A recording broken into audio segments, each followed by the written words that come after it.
Good morning, everyone. On behalf of the AABN community, I extend a heartfelt welcome to each of you to our 256th weekly webinar. It is truly uplifting to see so many of you gathered here on a Sunday morning, ready to invest your time in learning, sharing, and growing together. At AABN, we believe these webinars are not just events; they are experiences. They are opportunities to pause, reflect, and hit the refresh button on our entrepreneurial journey. Over the years, AABN has kept our community of owner managers engaged, but more importantly, we have created a space where ideas meet inspiration and where challenges are met with solutions. We are proud to be an umbrella front of entrepreneurs from across the globe, united by the spirit of innovation and resilience. Every week, we bring you voices that matter, voices that can shape your thinking, broaden your horizons, and help you navigate the complexities of today's business and social environment. Today's session is no exception. In fact, it is one of the most significant conversations we have had at this moment in time. The topic: reimagining capacity in the water sector, a paradigm shift. Resilience through capacity, impact through action is not just about water. It's about survival, sustainability, and the future of our communities. Water is the lifeblood of economies, the foundation of public health, and the cornerstone of resilience in the face of climate change. To reimagine capacity in the sector is to reimagine how we build stronger societies, how we empower communities, and how we ensure that progress is not just possible but sustainable. And to guide us through this paradigm shift, we have with us an extraordinary speaker. It's my privilege to introduce Dr. Subha Muthu Kumar, Senior Lead of the Capacity Development Program at the Indian Institute for Human Settlements, Bangalore. Dr. Subha brings with her over 23 years of rich experience in capacity building, teaching, research, and consultancy. She is a leading expert in climate resilient water and sanitation systems, digital governance, and environmental management. Her work is not confined to theory. It is deeply practical, bridging government policies with grassroots realities and ensuring that solutions are not only designed but delivered. Her contributions are remarkable. As part of the Jal Jeevan mission, she has trained more than 1,000 senior officials, providing evidence-based insights on water sustainability, climate resilience, and governance reforms. She has also trained over 10,000 engineers and officials under flagship national missions integrating digital tools, geospatial platforms, and AI applications into service delivery. This is impact at scale, impact that transforms not just systems but lives. Dr. Subha is also a certified master trainer under the Swachh Bharat mission and a national expert with the Ministry of Environment, Forest and Climate Change.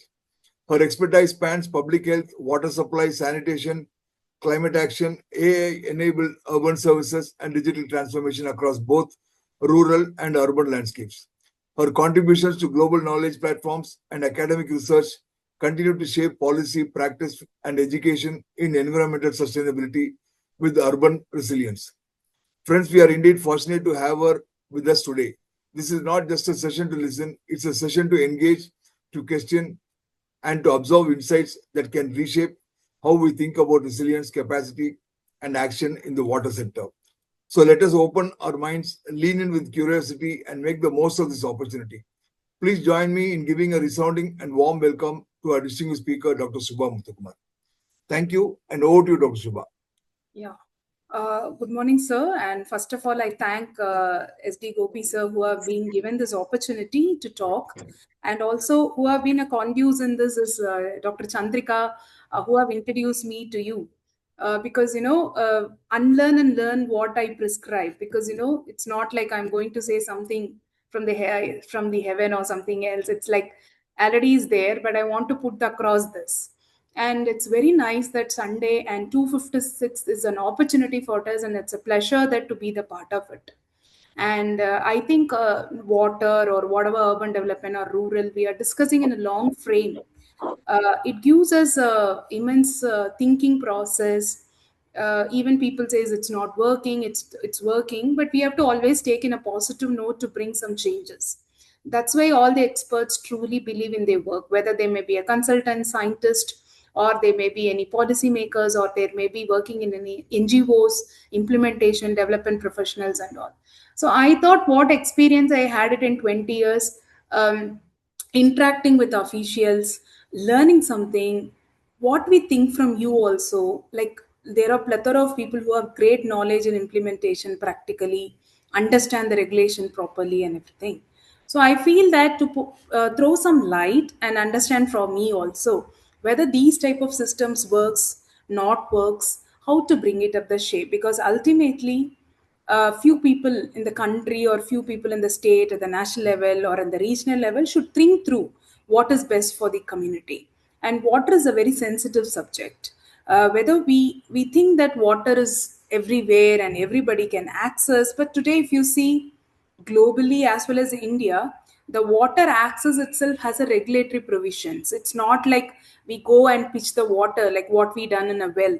I was bringing up in Trichy. I'm basically from Trichy, and I studied in I studied my schooling in Sita Lakshmi Ramaswamy School and Savitri Vidyasala, and then gave to Bharadasan University and done my PhD with Andhra University and IIT Madras, some of our provisions. So water those days is like I can take from well and then I can do it. But today it's like a commodity. It's a services. It's became like a payment structure. It's not like people are not billing their own water. They want to pay and get the water from Bisleri or something else. So it's a very important aspect where we are near missing. And I'm coming from the capacity development background.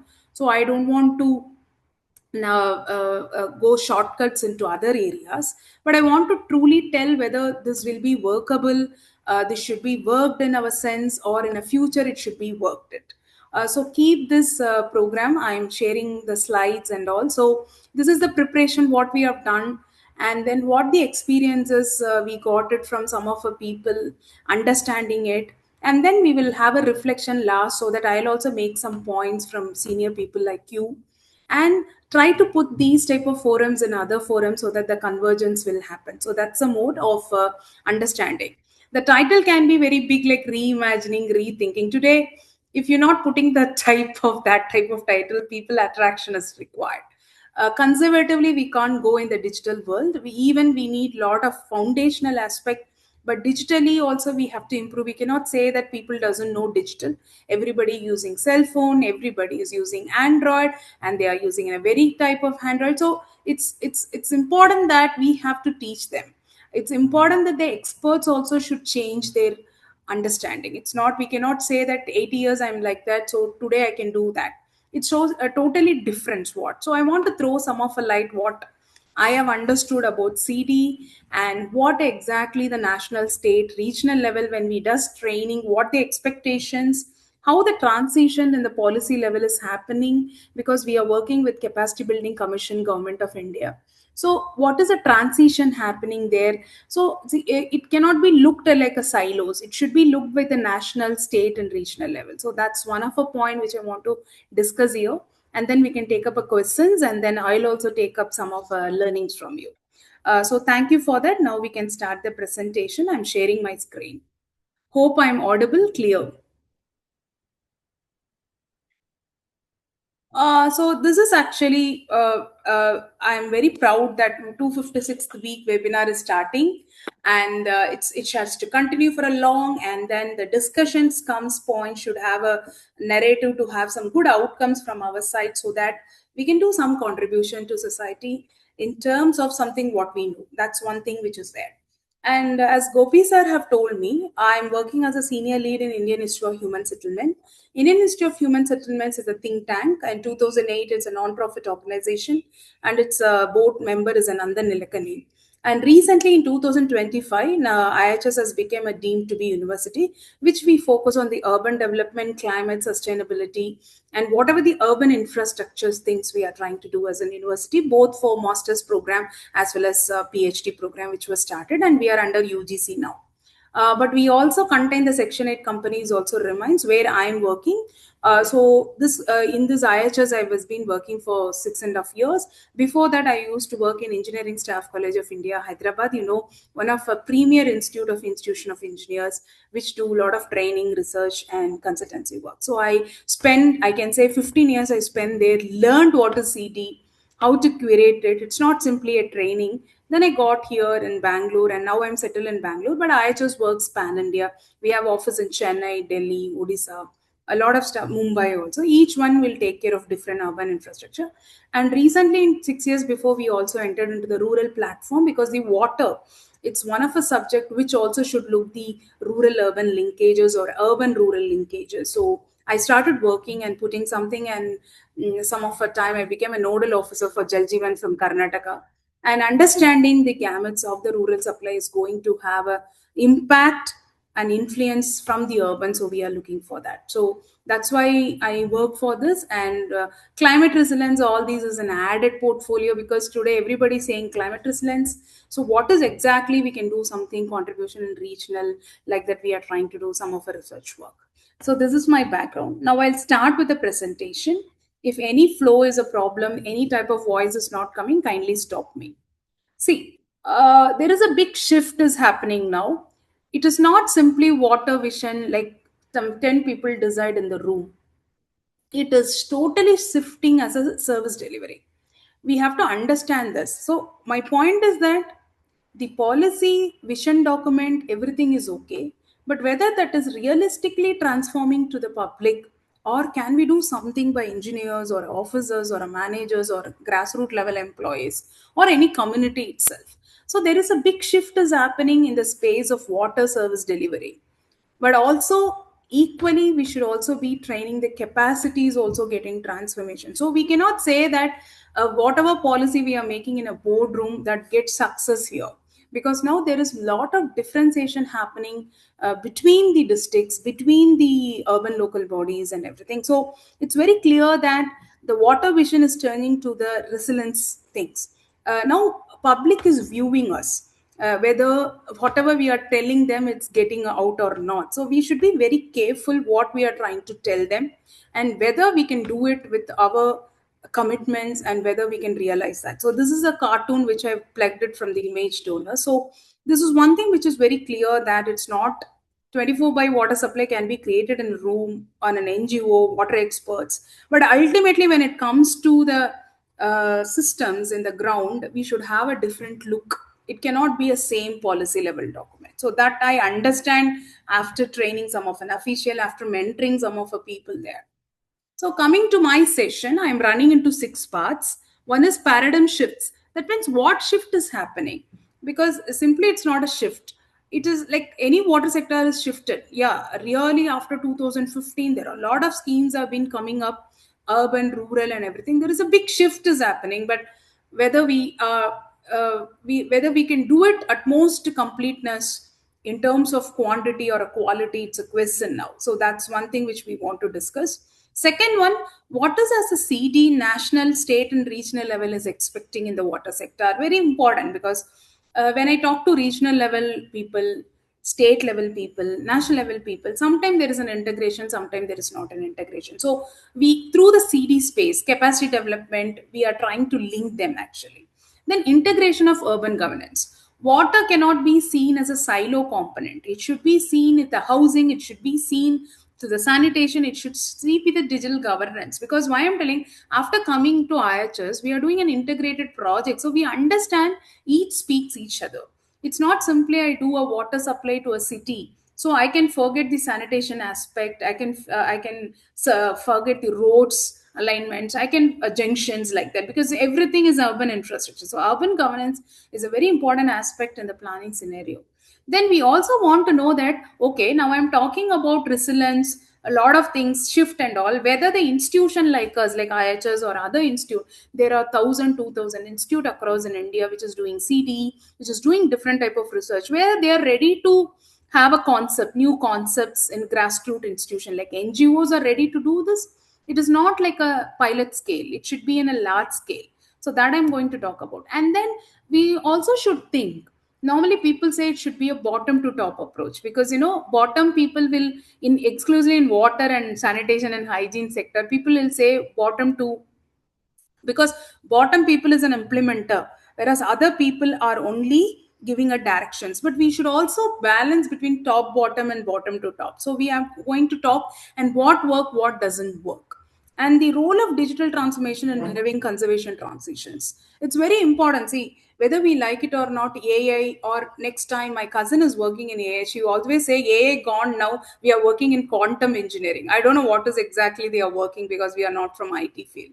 But AI is taking a leap. Why can't we develop a AI system with all your expertise into CD itself? So that's a question I want to put you, because people are talking about last mile connectivity. People are telling about we can't do water supply properly there. Why can't we use these type of technology? No matter, people think that our jobs will go. It's not like that. Can we improvise this? For an example, I can't go and train 8 lakh people in a day, but AI can do it. We can see how it does it, but we have to give the content for it. It's not that it generates itself. It's use the code and generate it, but we should think that how it works, how it works to Kashmir, how it works to Tamil Nadu. So that sense human has to give it. So I'm going to talk some bit what we are trying to work in digital transformation. So this sixth topic I'm very clear, and I'm going to talk it, and then in last we can have a discussion sessions on this. So first one, water is an ancient resources. I was going through some of the literature earlier when I was writing my thesis. Water access, that means some people thought that water should put into access. Before 8500 BCE, there is nothing, everything is flowing. So the people might be using that. But water put into the system, water should be collected and it should be used to the system, is 8500 BC during the Cyprus era. This has come into the picture. So it's very old actually. It's an ancient resource, but we are having a model challenge, because due to the urbanization, due to the population growth, due to complexity, a lot of things have gone. So today, still we are facing an imbalance in the water. Conflict is happening between the boundary systems, is getting failure. What is the problem? Because it's 8500 before year, but today also we are struggling to do it. There is different reason. There is no sources availability. We have to depend on multi-sector schemes, like we have to give a big schemes. You cannot put a groundwater, because groundwater is already no there. A lot of borewells is being connected, so a lot of issues are there regionally. You cannot connect the uniqueness of the regions, because in Karnataka what we are facing, it is definitely will not be possible in Tamil Nadu. Tamil Nadu doesn't have in Rajasthan, because there is a topography, there is an alignment, systems, people, density, population, complexity, all these are important. So today we are imbalancing, conflicting, and system failure. What we think immediately when the water systems comes, if somebody asks us what is mean by water supplies, immediately we'll say it's an engineering subject. It's an engineering, because I have to put over a tank, I have to I have to take a collection well, and then from that I have to take it, and then I have to do transmission, then distribution. Everywhere engineering is there. There is a trunk line, there is a main line, there is a household connections, and there is a water treatment systems, reuse systems. So we think on engineering. Second one, science and technology works. How I'm going to treat the wastewater, I'm going to use chlorine, which dose, in a tail end what is the chlorine compositions, and water and all systems on the science, how the bacteria have to kill it, if it's a virus I have to kill it, how I can do it. And technology people are using in water, wastewater treatment, water treatment, there are different things. Now inline chlorine systems are coming up in water. In wastewater you have plethora of from activated sludge process, we are having different type of systems today, SBR, MBR, MBBR, and a lot of people are bringing now things. And finance, it's very important that how the government finances, whether it's a central state fund or ULB itself raises the fund through the OSRs. This is important aspect. Then administration and logistics, whether we have a rule book for this, SOPs, as well as we have all the items, whatever we are procurement, we are having a proper legal binding, because we have to give tenders, give a multi-level scheme. And community, very important. After 2015, I understand, before also in JNURM projects and everything, I understand that the community, they think that it should be play a major role in planning also. But sometimes it's happening, sometimes it's not happening. At least in rural, I can understand at least to maintain the legal provisions, they are trying to put some planning. But in urban, we don't have any scale out of it. Until we are called for any public consultations, we don't know what exactly they are trying to do it. So community and monitoring systems, now people are thinking ahead that community should handle and monitor the system, it's not the engineers. So all these of key dimension in water and systems is coming, and accountability. I heard like 5 years before, when Jal Jeevan Mission has been started in 2019, I've been part of that TOT. So one of a person asking, you do lot of schemes, lot of household connections you do, until people think it's an accountable, it's my water. If we are thinking like it's my son, my husband, like that, they should think it's my water. If you cannot create that accountability, conservation cannot be done. It's a very good point. It's a very simple point, anybody knows it, it's not new, but it's very good. Whether we are giving that sense of accountability, it's only scheme based. I have to do by this 1 year another 10 lakhs pipeline. It's not like that. We should think about accountability, ownership. So the people should think, in my house the water is coming, or in my factory water is coming, I should take the ownership. That to reach that, that's the ownership I have to build it, because we are paying tax for that. It's a commercial tax and water tax, but the ownership is missing. That's why they will waste water. They do a lot of stuff. They don't treat water. They do a lot of stuffs. Sustainability is a big word. People are talking almost 20, 30 years before the sustainability talk has come, and everybody's talking sustainability. What is mean by sustainability? Whether it's a one day sustenance of the scheme, or it's a short term scheme or a long term scheme, it depends upon how we are going to generate it. And human resources is very important. Even AI is coming, we cannot replace human resources everywhere. We cannot put robotic to all the ditches tomorrow, all the sanitation work, all the water systems. Maybe we should have a lot of money for that, but human resources is one of an important.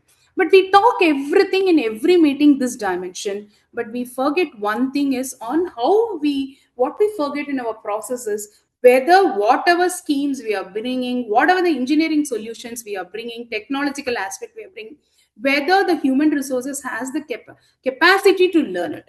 I might be learning MTech structural engineering, environmental engineering, water engineering. I know the foundations and everything. But the system in place, water is a sensitive subject, exactly direct to the community, whether people are ready to take these type of holistic understanding is totally missing it. I understand there are a lot of training program given it. Still, we could not connect the dots because due to different reasons, because it's very silo, non-convergence, people don't have time.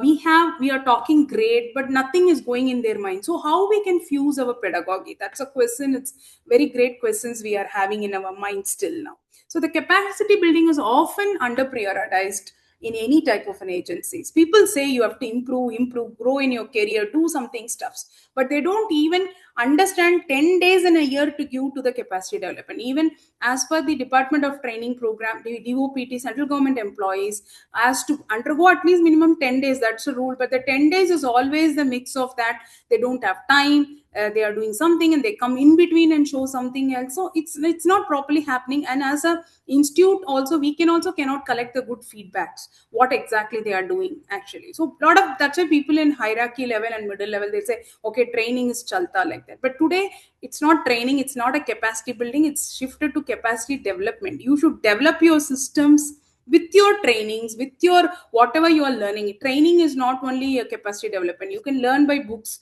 you can learn by videos, you can learn whatever language you wanted. So that's the transformation is happening now.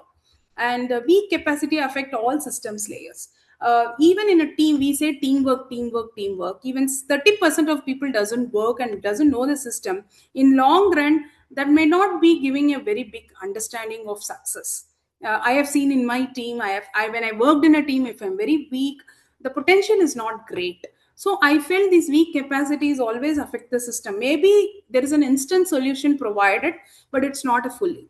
And system fail without the skilled implementations. Today we have n number of skilling programs, but everything, it's going in a way that it should be completed within the time and some certification. It's not a directional to certification. Really, the skilling process should be used practically and see how these guys can be improved. Unfortunately, we are not having a time, running out of a time. Scheme is getting over. We give a lot of capex value, but we could not finish it on properly skilling. And people, they don't bother what is the skilling they do, whether it's a plumber, whether it's a technicians, non-technicians, turning the non-technician to technicians. We should think in a large, and state has a primitive role on that. It's not a central, it's not that regional, and state should work hardly all these water sanitation systems. Central is only a policy maker for their national schemes, but all the things have been taken decisions by states. So this we have been reflecting in all our programs and all our offices wherever seeing sometimes it's works, sometimes it doesn't work. So the key message I want to give, what we forget in our process is system alone are not involved. It's not enough. People and institution capacity determine the success. Today, institution should change. Administrative training institutes, all the government, central government, state institutes should have a paradigm shifts in thinking what we have to deliver. It's not like only training is a process. You bring some people to write, also to write in their own language, not require a Harvard style writing, and understand what is exactly. I'll show what I have done, some of the studies in later part of cases. So one person at least, our team can improve them. It's not I'm telling 100%, but it's satisfied to us what we have done it. So this is a key message I want to tell you. So capacity development is always a missing category. Their chapter is less. Nowhere it is given, but everybody talks in every summit, any big meetings. But they don't give time. They will say they don't have a finance for that, and they'll do arbitrarily here and there and close the factor. So I'm putting this into the people who have been working in a very variety of roles and a very higher level of roles to rethink this and give a contributions to this. Few questions for a thought. This is a question in water normally we ask because it's a water webinar, but I also took water as a part. Is a challenge really about a water or about how we manage it? That's a question. Because these are the questions we understand from our capacity development thinking, actually, because it's very important when we train them, when we ask their feedback, when we do project with them, we understand manage is the issue, not the water. In some time they will immediately say us, no, water is not available, so how we can talk about source sustainability? Really, we cannot talk on. But wherever water is there, whether you can do a proper source sustainability calculations, properly doing your DPRs properly. So these are the concerns which we are trying to understand. It second one, are engineering solution alone sufficient to solve the problem? It's there, I can say 50% you have all engineering in a place, but 50% is also the capacity how to improve it. There are two workers, I can name it, when we went for a survey. Both are doing a stress analysis for the pipeline. I can see one guy is doing in the best of his ability, other guy is not doing, but is getting the same results actually. And when we average it, people think it's good actually. But after 4 or 5 months, we felt that the pipeline, what the unauthorized person have done it, it is not working. It's non-functional. We have made in our report, but it is not taken up in a very good way. So I feel the capacity is not only for policymaker or implementator. It should be equally for everybody. Where are the real gaps? Technology, finance, or governance? In India, all the three has a gap. I'm not telling us any fault finding. It has, because we have a population is very high, and the water systems, whatever the provisions we are giving, is very high. So there is a technological failure in some part. There is a financial enrollment is not happening. ULBs cannot do their OSR. Now today they brought Urban Challenge Fund in our budget, and people are doing that. Now everything, now we have to give a bond and like a shareholder, like a private stock, the urban local bodies should face. So the urban local bodies having a capacity to the bond and share market, they can do the share market of their own thing. A lot of people may be putting in the stocks and all, but really they can do that. Who is going to develop the capacity? So government should think multiple things how it is for Tamil Nadu, whether it's going to work in that way, or they are great or they are less. We have to analyze all these categories. So that is one thing. Who is truly accountable when water system fail? Now after all these big schemes and state scheme, now people also involved it, so people is also one of the systems fail. So we should ask these larger questions to the complex problem and then divide into simple pieces, and they have to answer it. I'm not telling everything is 100% perfect, but at least we have to think through it. Do community have a real ownership and aware of water resources? Definitely. Some community has very people who have been judged, some community doesn't have it. Still we are one people are wasting. We went to one of a rural area and done a survey. That person asked me only one question: don't talk to me anything, now you tell me You are taking all rural resources and wasting in urban. Why you're doing this? And asking rural people to do all the conservation practices. It's a valid question. I could not answer him. And then I came back and I told my project director that, see, this is a question people are trying to ask. So community is not simply telling, do the participatory approach, do the water conservation model, do the groundwater like that, systems like that. If it's a multi-village scheme, how to do. It's not the question. They are started asking a question. So we should really have it. So these type of things are coming up. Or we effectively monitoring system using data for decision. You can see n number of dashboard as created by all states and everything in water and other sector. Really, we are looking to take some decisions on the dashboards? No, it's not happening. Even for the community, we are also trying to do one of a project where the community is to be involved in the decision making. Means they should be involved in the dashboard also. They should also give free access to understand the data. They cannot tell that I'll put a newspaper for a year and you can give your thing. No, nobody is going to read that much. But if you can provide a data, regional level data or a district level data, at least they can give something else actually. So we have to have a strong monitoring and data. And data is always, everybody will say, researchers and everybody, data is not useful and data is incomplete and data. And I will put another reverse question. We ourselves don't know how to collect data because we don't know, because we will always say the data collection is done 10 days. Within 10 days, there will be different scenario for us in the local level. So we should also know how robustly we'll take a data. That planning also we should need from the researcher side. Or our system designed for long-term sustainability or short-term fixes. There is an answer for both. There is short-term fixes or there, long-term sustainability are there. Do we think that right skill and human resources in places? That's why all this capacity development investments all are talking about. But really, the practical skills expansion is there or not? That's a question. Even for me, after 20 years, whatever we are teaching, whether people are going and implementing, we always say them after 2 years we connect whether you use the small interventions in your DPR, your tender, or your implementations. They say that we are doing it, and most probably they'll say one question is that I got transfer from that area, so now I don't know what is exactly happening. So I'm feeling thinking that how we can make the systems, the end user feedback system should be very important. Whenever we go to talk to bureaucrats and say that, okay, you're giving a training, you're giving 1 year training or 2 years training, whether they got implemented, how you know? Can you do the post impact assessment? Now we started the impact assessment, but it cannot be within 2 months, right? They can't do anything in 2 months. So we have to wait at least 1 year. So what we do, we pick some of the people and say that whether you're working, you're not working, how you're implementing interventions until whatever deliver with an experts and everything. If they get implemented or there is a failure or a successful, only that gives us a thing. Otherwise we will tell all these stories and everything day by day, but who is going to take care of them? That's one of the questions I'm asking in my brain. All final one, all these elements working in integration or still operating silos? Any meeting, any things, if I go, if everybody talks that no, the department is not convergence, the department is not water resources, water supply department is differently doing it.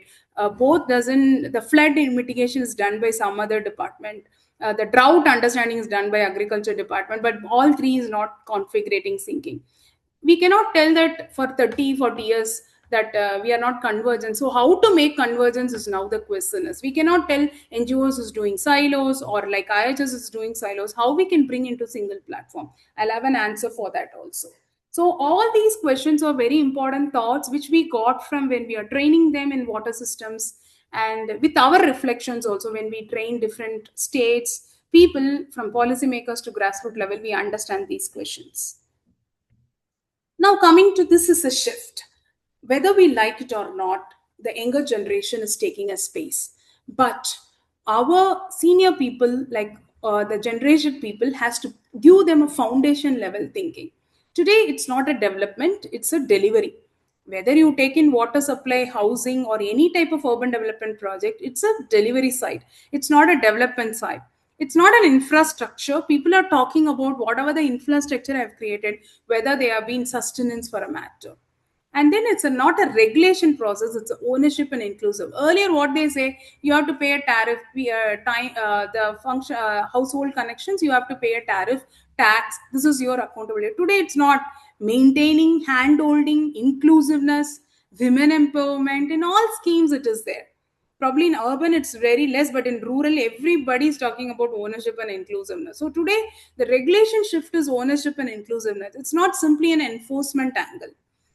The earlier it's only funding project, now it's an investment and accountability. Very very important. People want to, even for people they are taking return of investment. For my ULB, urban local body, what is the return of investment I am taking as an hygiene factor? In 3 4 years, if I'm not getting any disease of cholera and everything, that's a return of investment factor, which proves that water is a quality water what they supply to us. So it's an investment and accountability. Earlier, it's an imagination. Oh, we can do its best or not. Today, it's an innovation. People are talking down the lane, the leak detections and everything. But these innovations has to penetrate not in the metropolitan cities. It should also penetrate into the other areas in the water sector. Earlier, the water is a standalone project. Now it's an interdisciplinary. Until you don't know what is the flooding, drought, agriculture aspects, overutilizations, you cannot definitely do this. So this is a paradigm shift is totally happening in the sector. Now we have to think through the, keep a right side as a foundation. We, sorry, left side as a foundation. Right side should take more things on the capacity development space. Coming to the shifts, my first point, which is I'm telling, because we are working with the national agencies also.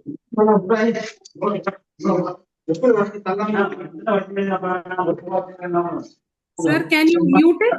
There's a noise.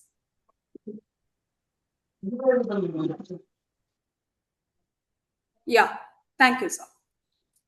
So, what is paradigm shift in CD space? I'm taking some of a national level, state level, and other level program. See, why I've brought this slide means we are also training IS officers every year. After Labasana, Missouri, they come to IHS for some of our training. So today, this mission Karma Yogi is very important aspect which they have been improving the systems at the policy level makers bureaucracy. Earlier it's a rule based, now there should be a role based systems actually. The civil services shifting is a very huge now. It's not simply like simply a rule based. I am this rule, so I have to use this rule. It's a role based. If you're posted in the development professional way, like a water sector, you should think like a waterman. You cannot think like a bureaucratic man. That's why the mission Karma Yogi, there are 4 5 pillars in that. I don't know talk much, but this is one of a compliance to competency is important because India is growing very high population, people are studying, higher education percentage of increasing. So the competencies matters, it's not the compliance matters. So my point is that it's very important. We should be taking the compliance as a legal provisions, but the competency, that means role-based working performance should be increases. If he's a technician, he should know what is the complete understanding of the technicians. For the plumber, in the water subject I'm talking, in the plumber or people who are using the tank operation. If he is like a manual, he is cleaning sewer and anything else, he should know complete procedure. You cannot say that they are the grassroots level people, so we will only give the work. They should see that what is the work beyond it, what the role he is performing, how this role is affecting the society, and how the role is affecting the systems we have to give it.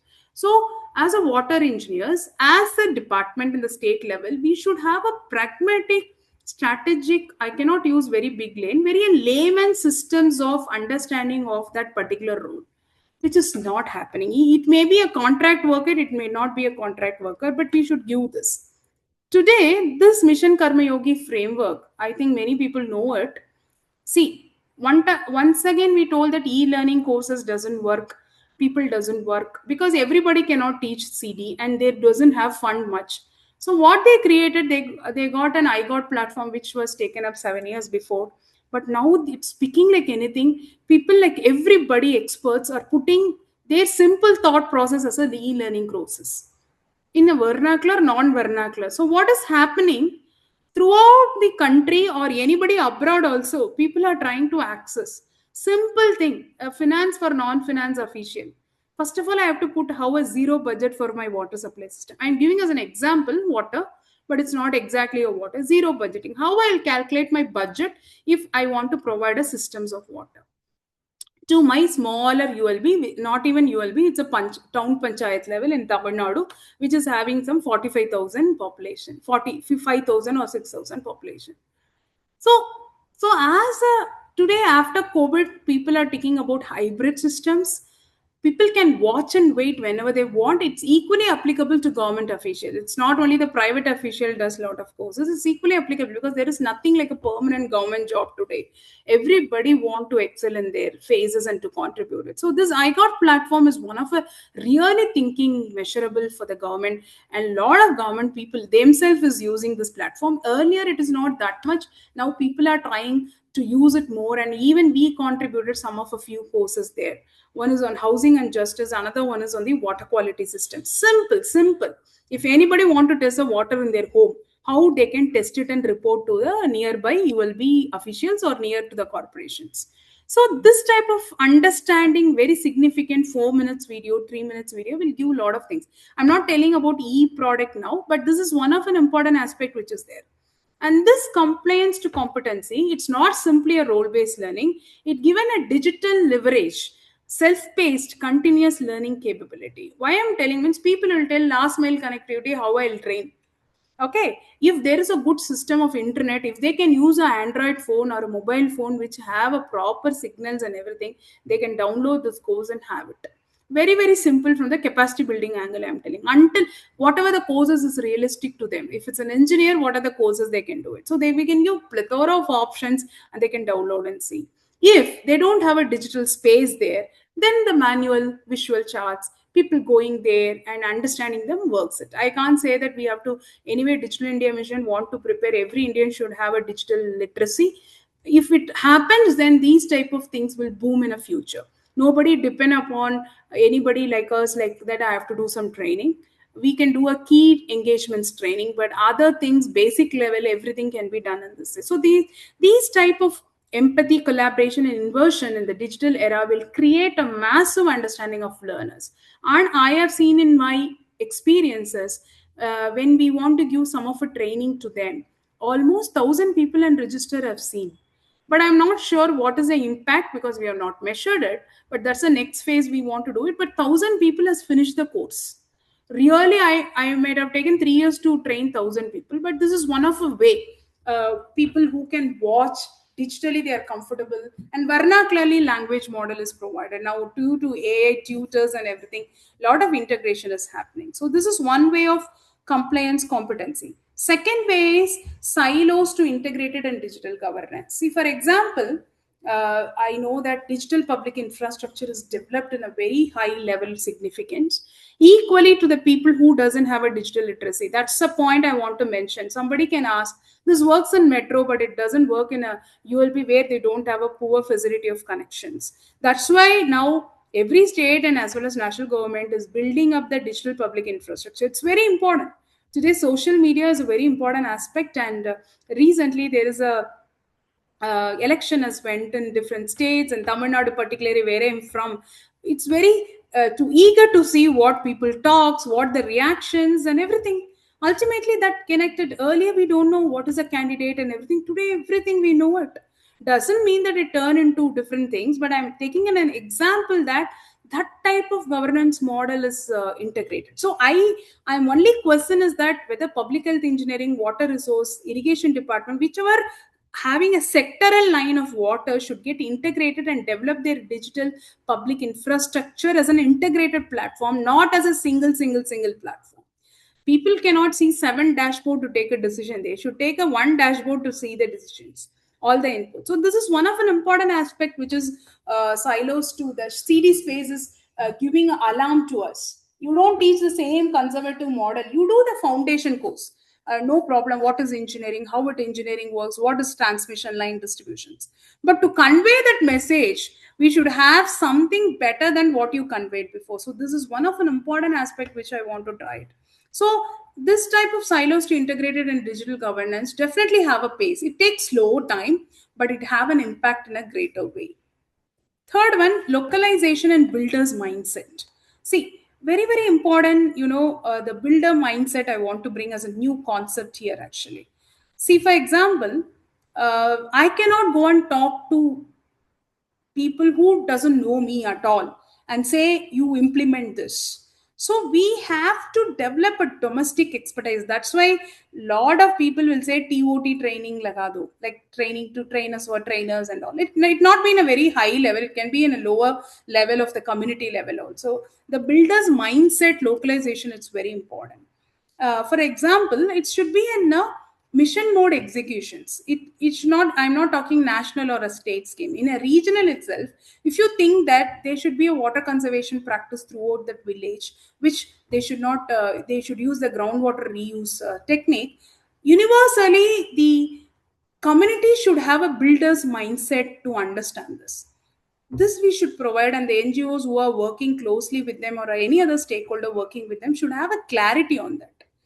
If you build one sense of community like that, definitely in the uh, uh, decades they don't forget that. In fact, when we are doing a project to the villages as well as to some of the peri-urban areas, we take the legacy knowledge from them only. How much well, how many wells are there, how many wells are not there, what is the groundwater positions. Scientifically we go with the data, but it's not very scientifically, because the people knows better than what. In agriculture they will say 15 years we have this type of water table, they will say yes. But when you say to the national level and see this state survey, it is quietly different data. So we have to average it and see. So my point is that the localization, that's why, in 74th amendment, urban local bodies was empowered, but in still some cases we are not which great empowered, and the builders mindset area should be there. Because we should provide a vision document even to the regional level. No vision document for regional level, district level or anything. Everything is state level or a national level. How this get perfect? So the localization should be very great. See, people will always afraid the decentralization process, because the centralized power is always a power acumen to me, not decentralization.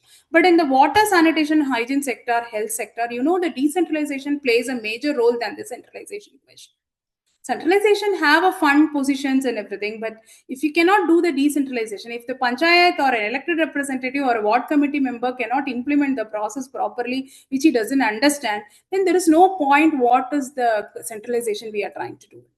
And single SOP doesn't work for everybody. Single SOP, what we are trying to give as a standard procedures for water, everything is a guidelines factor. But the regionally, if it differs, we have to also change our mindset to do this. We understand from the training what we have done it so far. And now I'm coming to, if it is paradigm shift in CD space. Hope you understand this three. One is on the compliance to competency model, then is integrated and digital governance model, how we can improve it. We are doing it, but we could not improve it properly. Then localization and builders mindset. The mindset in the governance is a very important aspect. The system thinking, even in the community level. I'm not telling great policy level. We can bring this change with a local vernacularity, localized. That's why the localized SDG have come. Unfortunately, everybody talk about the national SDG and the international SDG. They forget the localized SDGs actually. So this is actually has to rethink once. Coming to the governance training program, how we newly systems approach should be there. Because I'm talking about water, so I have to give examples on this. So the principle is one system, three layers mechanism. Number one, policymakers who will always design. I'm not telling they will design the scheme, but they are the policymaker who will tell that these are the programs which is going to come. Implementation is an execution layer. Grassroots workers is a field reality layer. So this three layers only in the CD is very important. I'm not taking about the community per se. I'll come for the participation regular difference. So all three continuous exchange knowledge through feedback. Very very important. Whether we are connecting all three, it's not possible. Because sometimes it backfires us. தண்ணி வருது ஒண்ணு நானு அப்பவும் கூடுது. Hello. Yeah.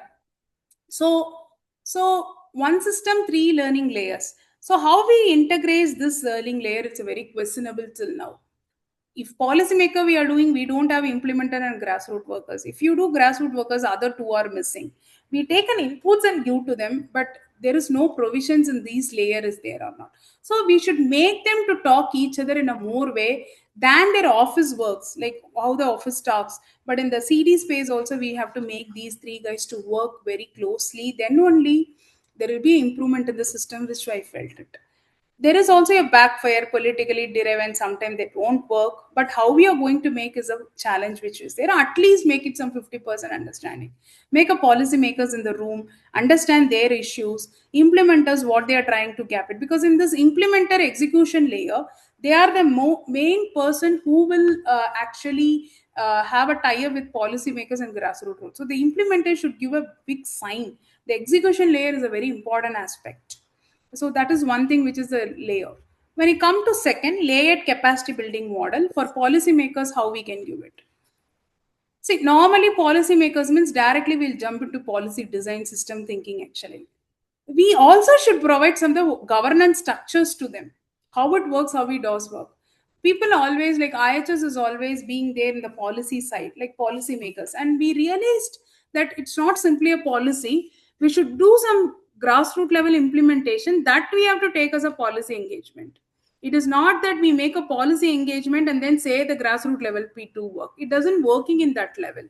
So my only point is that first of all, the policymakers, the water governance framework, I'm taking from the water system what we are working. So water governance framework, if it's a climate resilience aspect, a lot of multi extramural projects are coming.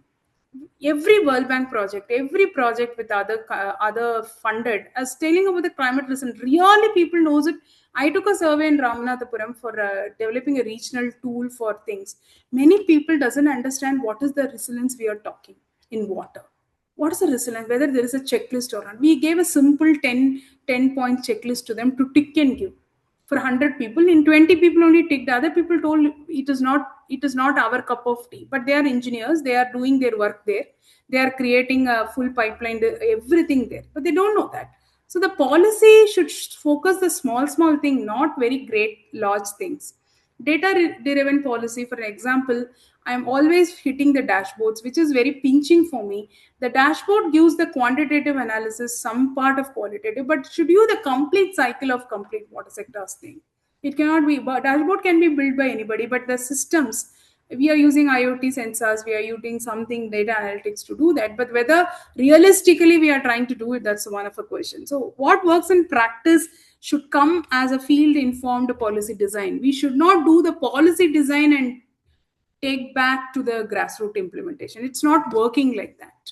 So that's where we have to do a lot of pilot scales, and we have to try and bring the decisions in a quick way. B is an implementers district department level. These guys are very, very important. In fact, these are the milestone. These are the great fellows who will bridge to the policy as well as the people. The district level officials or the city level officials or the department level officials. So their transition into execution, their understanding, it's very important. So a lot of people doesn't know the budgeting to that. They simply copy the DPR of last year's and then put it here. Even I'm not telling everybody. So why I'm telling is the planning and executions should be very clear to them. They have lot. They will tell a lot of political intervention, financial interventions, lot of bosses interventions. Nevertheless, being all these in the camouflage, you know the system very well. Whether you can convince a contractor to do the proper work, lot of stuffs are there. You know the legal point. That's why now state level are trying to have engineers should know the legality, contracts, tenders, negotiations, lot of stuffs, and they've given a lot of exposure to different state to go and see and come back, even international level. But I don't know whatever all these seeing whether they are able to implement or not. So that is why we should be very important to that, and they should be like a problem solver. They cannot be like a policy and say that some SOP have come, I have to go to implementation. It should be a rule following to adapt to implementations. C1 is a grassroots workers. For example, a field level panchayat, frontline, even ward committee members who are and all doing like technicians, sorry, not ward level, technicians. These guys are boon to the region actually, whether they are financially equipped, skill equipped, there is a lot of demarcation. They are only working for 2 hours. So can we give a labor less charges to them? Who will work? If you need a quality, you should also have a quality thing. After 2 hours, what they will work? You have to put in different systems if you think that you have to give money to them. Today, as per the labor code, the minimum wages has been increased. So we take from the contract side, we should follow it. So the skilled understanding is coming here. So the practical skilling is very, very important. Nowadays, what is the plan is when we are giving a contract in a big project, the contractor only take a skilling aspect also and they train them. After 5 years, when they handhold it, these guys doesn't know what to do. And if that felly a contractor has went with different opinion or they have not done the project properly and left it, this is again a pause and again we'll start with the new capex of new DPR projects, which we understand to them. If you're going to train in water quality testings, you have to train the technician, the core of level, what it needed actually. It's not simply sending 3-day program, 4-day program. It should impregnate them. The leak detections. Not most multinational company have the leak detection people there. They have been in contract for 5 years. Then they will go after the contract finished, but the department doesn't know what to do with this. The maintenance, very very important because people in every nook and corner is talking about wind. Operation maintenance is a threat. Operation maintenance is a threat. We don't have money, we don't have skills, we don't. Why we are telling for 40, 50 years the same story? What to build? We have to think to build something, no? So how to do operation? We have to bring a checklist. We have to see that which fellow can do it properly. Where are the other loopholes finance are going at? O&M can be met with budget. So now these are the important aspects which and the behavioral change communications, because these guys are in the grassroots level. The people behavior is erratic or the people behavior will be different. So we have to also train them in the behavioral sciences. Earlier, there is nothing like a behavior we have studied in our theory, engineering college, anything else. Today, people are talking about behavioral economics, behavioral communications, and after engineering, they are doing a course in IIMs and all to understand the behavioral communications. So I think it's a very time to understand the behavioral is also be people. It's not like I give water so you use it. It's not the term. We have to also think that whether the water, how the people are trying to use it. That's a question which is coming up. These are the traditional one which we are trying to do it. So it's a knowledge contributor from task executions. It should be a knowledge contribution. The grassroots workers should see as a knowledge contribution contributors. So this three which is I want to inform. Coming to the core innovation feedback loop system, very very important. We do training, we do a lot of stuffs and everything, but there is no feedback mechanism. For example, even today they'll take a feedback for us. This is a 2-hour session, so we reflected. Even more reflections are coming. We don't have time, then we will forget and we'll switch over into other things. But my only point is that when we are doing a long-term processions to that states or anything else, keep the feedback loop systems very. At least pick some 20 people from 100 people and try them that whether they can implement or not. Otherwise, if you cannot reflect from their directions, it is not possible to give a proper content in any type of CD programs. So bottom up flows is like field data, challenges, innovation go upward. People always say that innovation is not happening at the grassroots level. You make people think in the correct directions, give the space, they'll think it correctly. Exclusively in the water sector. Because we have seen in Assam and everything, lot of local people, exclusively Northeast, I'm telling, they will give an exact the spring value of what it is coming. Then all this multinational goes and keep a water conservation pits or something else. But the legacy knowledge is coming from them. It's not from us actually.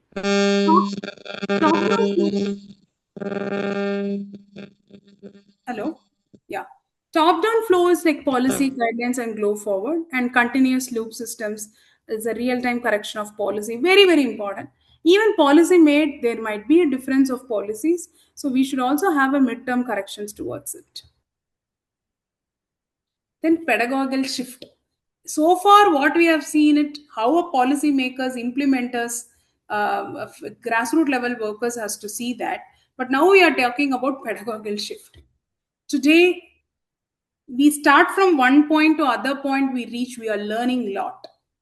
Today, people are doing, whether it's maybe a cell phone, reels, or something else, we are learning massive. So there is a shift also in pedagogy. I cannot put a classroom for 3 hours, 4 hours and talk. Today, field based learning has more experienced. I also thought through, everybody's doing it's not a new process. Field level understanding is very important. Static modules to scenario based sim. Very, very important. You give some scheme, we tried in our training programs. I won't say what is the scheme, but I will give all parameter of that water supply schemes and give to the same participants there and evaluate the cost models and everything, budget provision, everything. If the good fellow who knows the system properly, for Tamil Nadu officials, we are doing this. I taken one of a water supply system project. which is Madurai Corporation have done it, but not mentioning Madurai and everything. So I've given some dummy names and give a exact figures. I have took from the DPRs and all. So I told if you want to build the system, how your social, institutional, your finance, your budgets, as well as your engineering looks. Kindly draw a picture, kindly draw important challenges as well as the execution part you have given. In the 30 people, one group have done exclusively well that they understood the scenario and they say, ma'am, this is problem, that is problem. And at last they arrived with the money, some 400 crores. But the project cost of existed cost is more than 1,000 crores actually. So 600 crores, they could not map where it is going actually. They told that we could not do that because we don't know that. So that's where we have to see the scenario based simulations in the systems.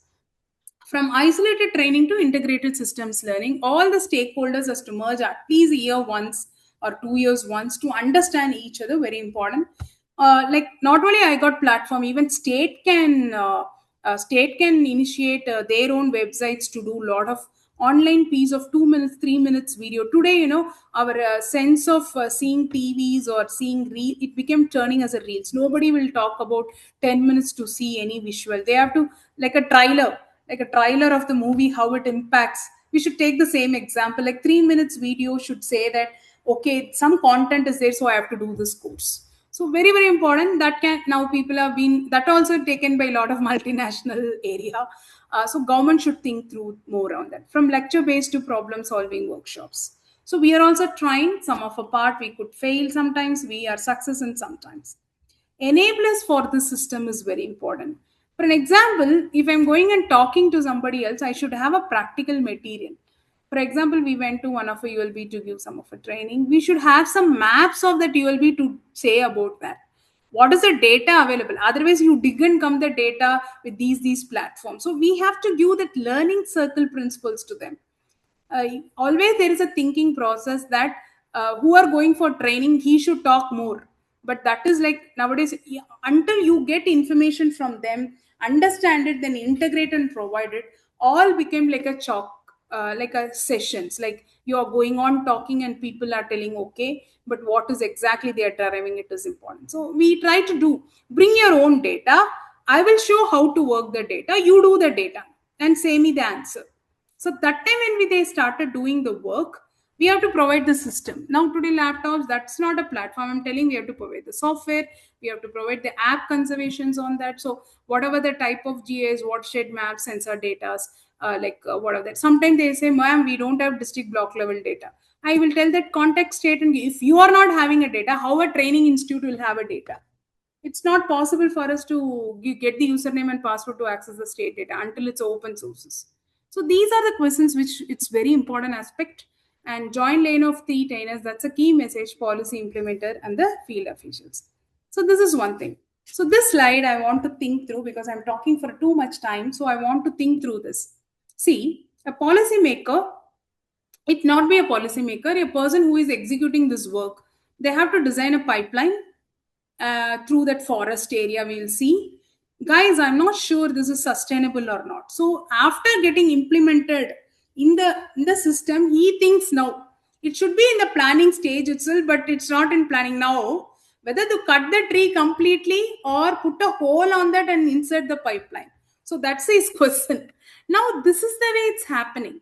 So okay, in a term, engineers will take the decision what to do, but this should be pre-looked at, which is not now. So this is the way we have to be readiness to the system. So this cartoon explains how at the national, state and regional level we are trying to do it.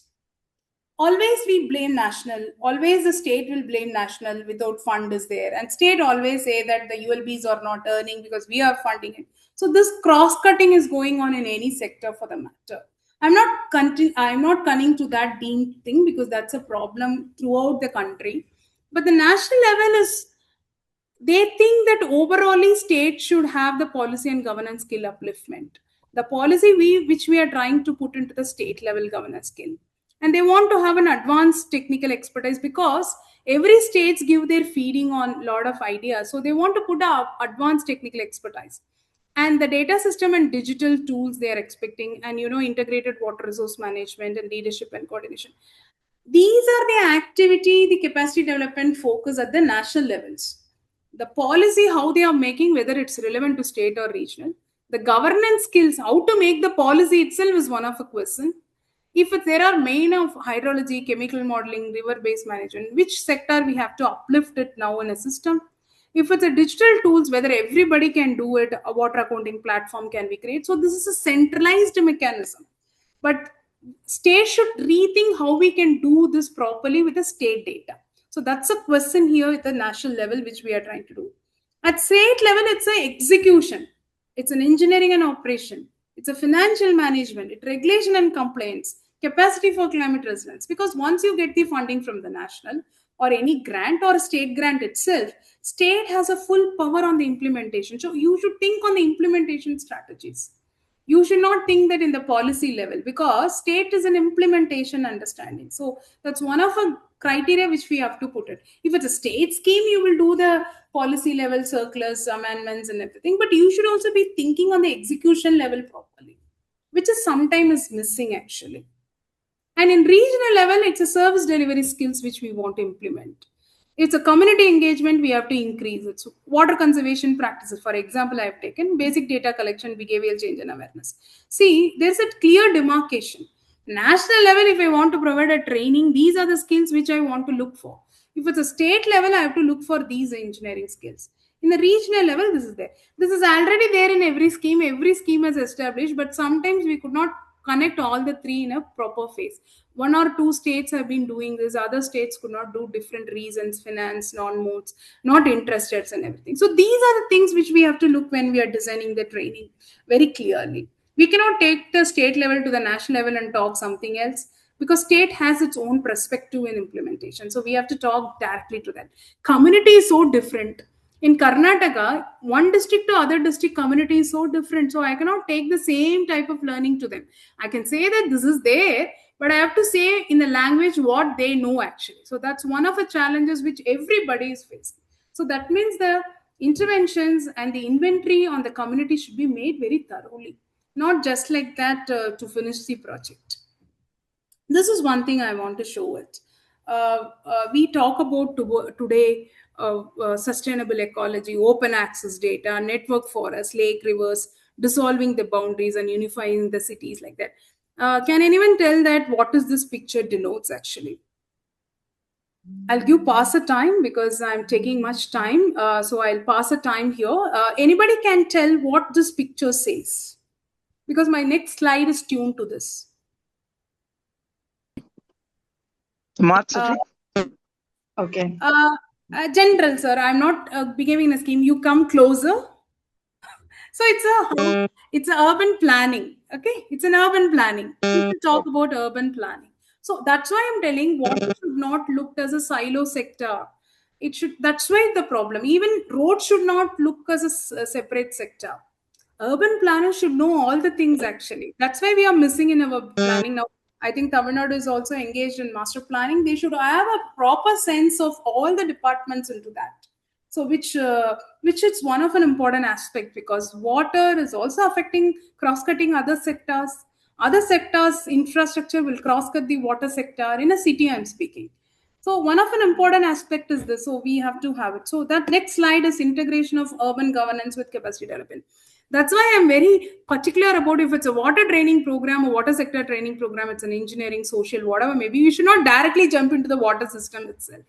We should also say the urban governance part of it, or a rural governance, whichever the target audience we are taking it. So what it just means, how to plan, manage and deliver water sufficient evaluation within these urban local bodies. Because urban local body, for example, take any urban local bodies, which is 1 lakh populations.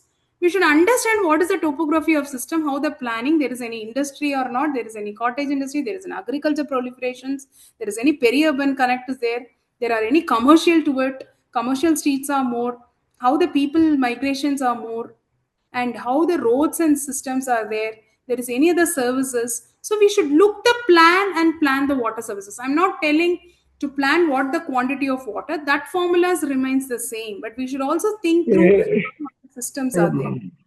So this is one thing which I want to be clear with the water sector people. The urban governance system has to take into the very important aspect when we are designing the training. Don't directly jump it.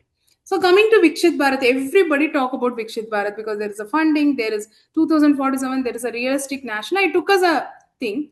One of the thing, 24 by 7 water, reliable water is one of an important aspect. Then they are talking about water security, technology data, efficiency of utilize. All these things we know. This has been talked about from the CPHO, the Department of Common Ministry. It's not new to things. But here, what is the percentage of regional level we have success? That's a question. So for 25 by water supply, we are only telling about Odisha. We have in good in Coimbatore. Karnataka has some of a district, but it's not being a scaling out process. Somewhat there is a problem because there is no integration between the department. So now we have to look that factors, not the 24 by water supply. Engineers are miracle in that they know how to control the pressure, how to maintain the velocity, how to know that's and all. It's realistically it's proven nothing inventing in that scenario. But how 24 by 7 and reliable water supply is going to be given. And then somebody is telling when I don't have a water properly, how I can give a 24 by supply. But the only point I understand from that, the intermittent supply is changed into continuous supply, even that gives a water conservation practices. If the people thinks that I'm having more water, then I don't waste water. That's a psychology people are trying to do it. But we should also realistically think that whether it works in every system. Where there is no water, no question of 24 by. If there is a water, how we can reconnect to it. So all these questions are there. In Vikshit Bharat also same story we are talking about, but regionally we should think it. Third one, national urban policy framework also talks about the same thing, climate resilience and everything. So every schemes talk about the schemes thing, but we could not integrate it because we are not water sector. It's not a silo sector. I think engineering, technology, science, your contractor, everything can be in a deemed domain expertise.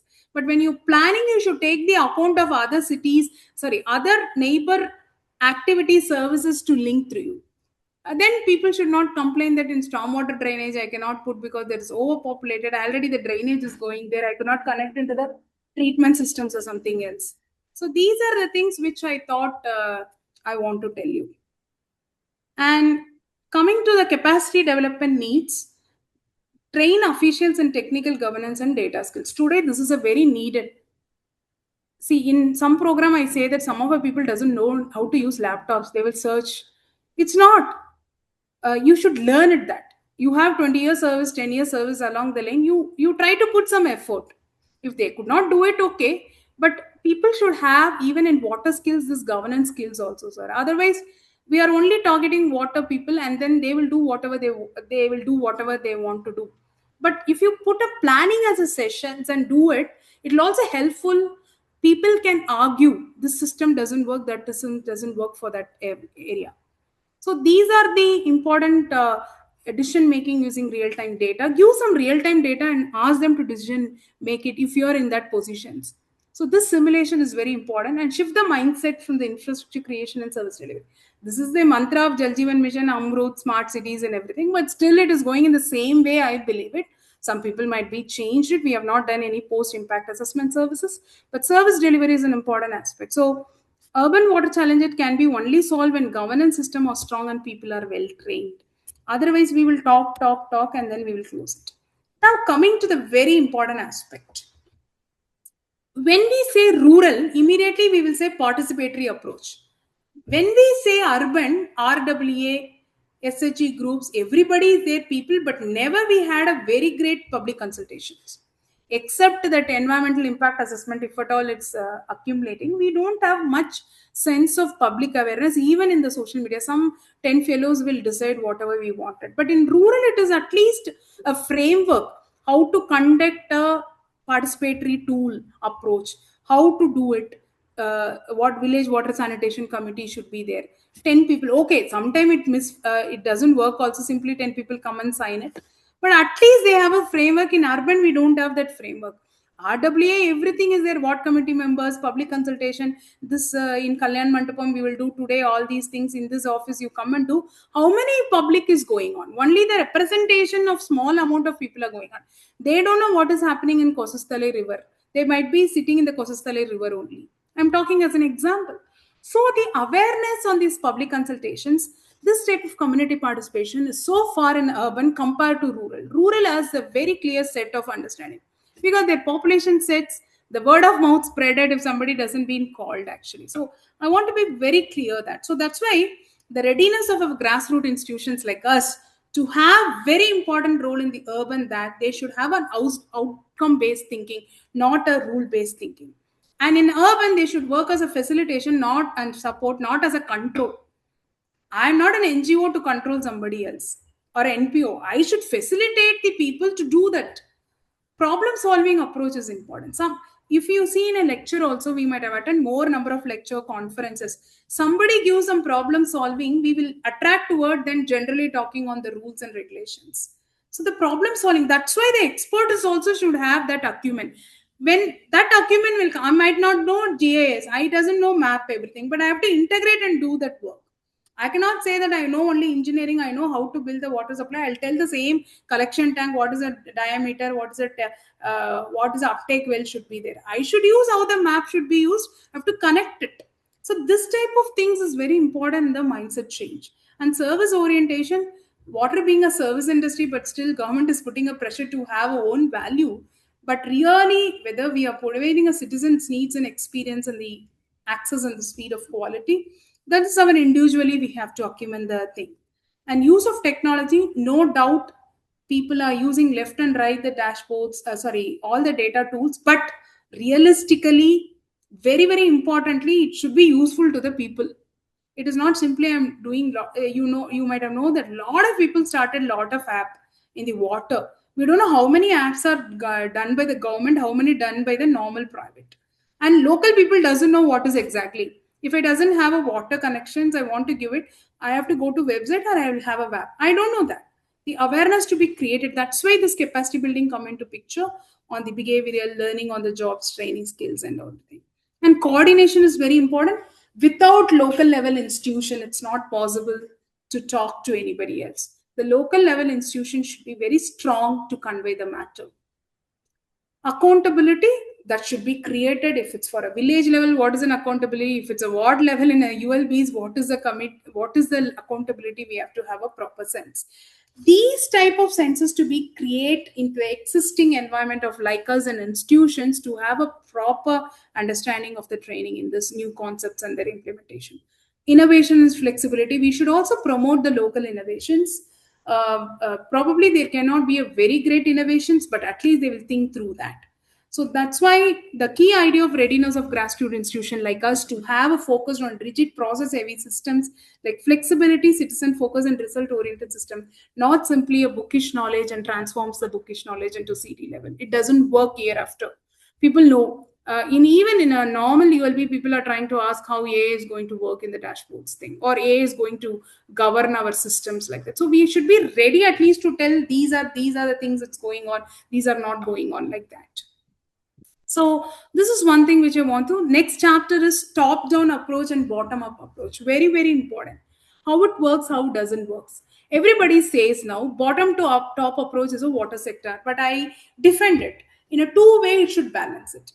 Sometimes, if you want to put enforcement, you should put enforcement.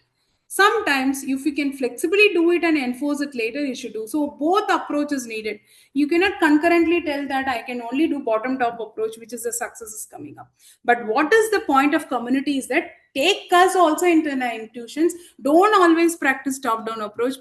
Also do bottom-top approach also. That's actually the query by the community. So this is one of a top-bottom approach, what works and what doesn't work. See, top-down approach is decision design at central state level, push to lower levels. What works? Faster rollout of larger national programs, ensures standardization, resource allocation, scaling, policy direction. What doesn't well work is often not suited to local reality, very theoretical, not practical, low ownership at grassroots level, weak follow-up and implementation. It happens. It's quite happen in city. Whatever the policy they derive, we will try. We won't tell in their language. Language in the sense, I'm not telling the language. The language I'm telling what is the information we want to convey. I cannot say somebody is following a single village systems. I cannot say a multi-village system. I cannot say somebody is not using he doesn't have an underground system, but I'm talking on the underground system. So it's not possible to cross cut like that. So that is one thing which I want to tell you. Bottom up approach, needs identify and solution design from local level upward. That's why we are telling involve community into public consultation at the planning stage itself. So they give some inputs. So what work is training is context specific and practical, high ownership and motivation at lower level, better problem solving based on real issues. So, for example, all our research has done like that only. All development research take a problem statement from the community level and experiment into the policy level. So encourage innovation, local solution. But what doesn't work well there, slower to scale across region. One part of committee, one population will follow, other population, it takes time. Limited funds and technical support at local fund. Everybody cannot go and do their training there. Lack of standardization and consistency. Many may struggle without any type of that policy backing. No, you cannot directly tell them you make a policy for us. You should say how to do that. So these and all doesn't work. So we should take all this doesn't work and then say. So third point I want to mention, if we combine both, how it works. Top down provides structure plus resources. Bottom up provide reality plus feedbacks. Continuous two-way learning system, local solution of scale through central support. So these are the things we have to use it in the regional specific understanding. So I felt in my approach, top-down approach as well as bottom-up approach has to work with the best knowledge of combined approaches. This is the final thing which I want to show you. Very, very importantly, see the guy is holding a pipeline and then he's spitting a water and there is money is going on.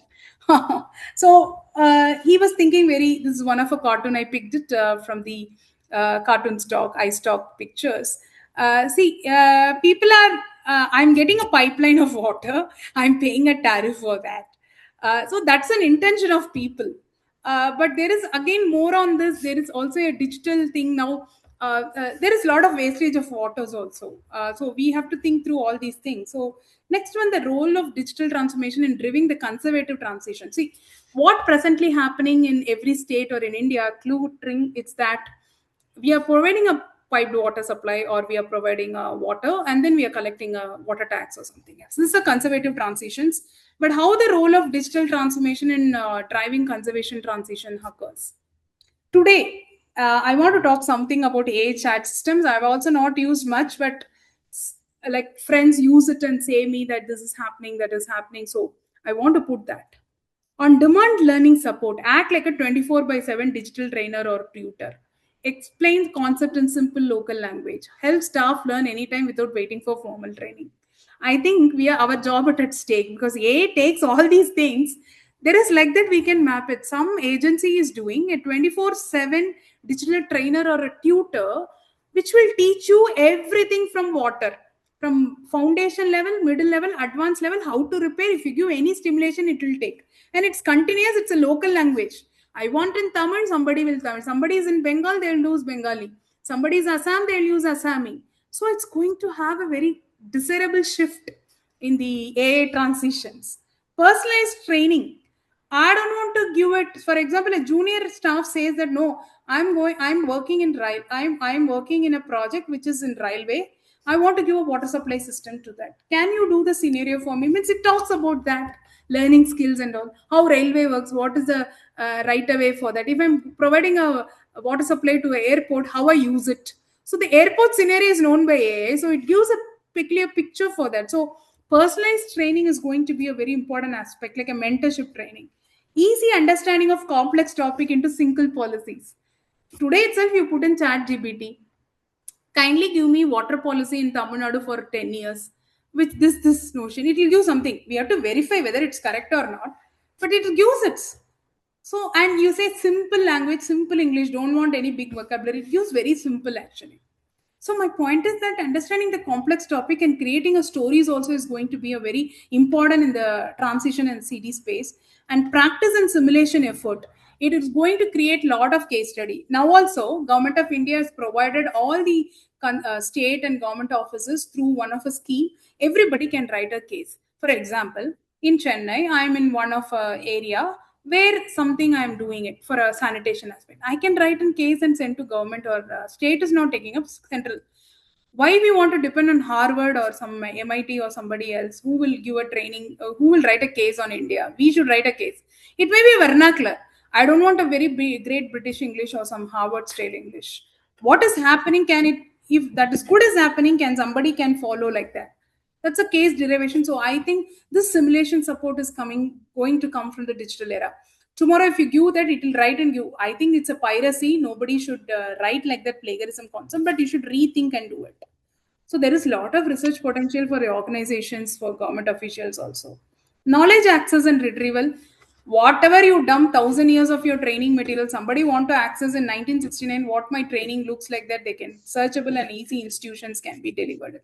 Continuous learning and update. Okay, now I have this policy. Next year I want to have a different policy. Can you go give me 5-year plan? It also gives it.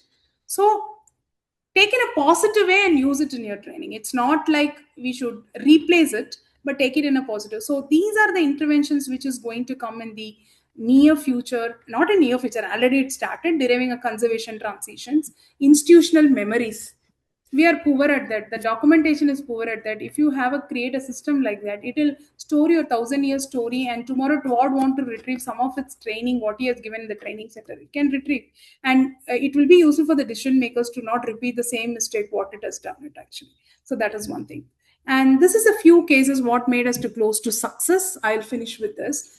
Like a few cases what made us to close to success. Number one is, this is a 2024, 25, 23 we have done in Tamil Nadu Urban Infrastructure Financial Services, TNFSCL, which is a KFW project, which trained across 5,000 engineers across ULB, ULB in Tamil Nadu. Everybody, it's a saturation coverage. We made 2-3 years of effort to design the product, to design the knowledge, to understand their analysis, and we have done it.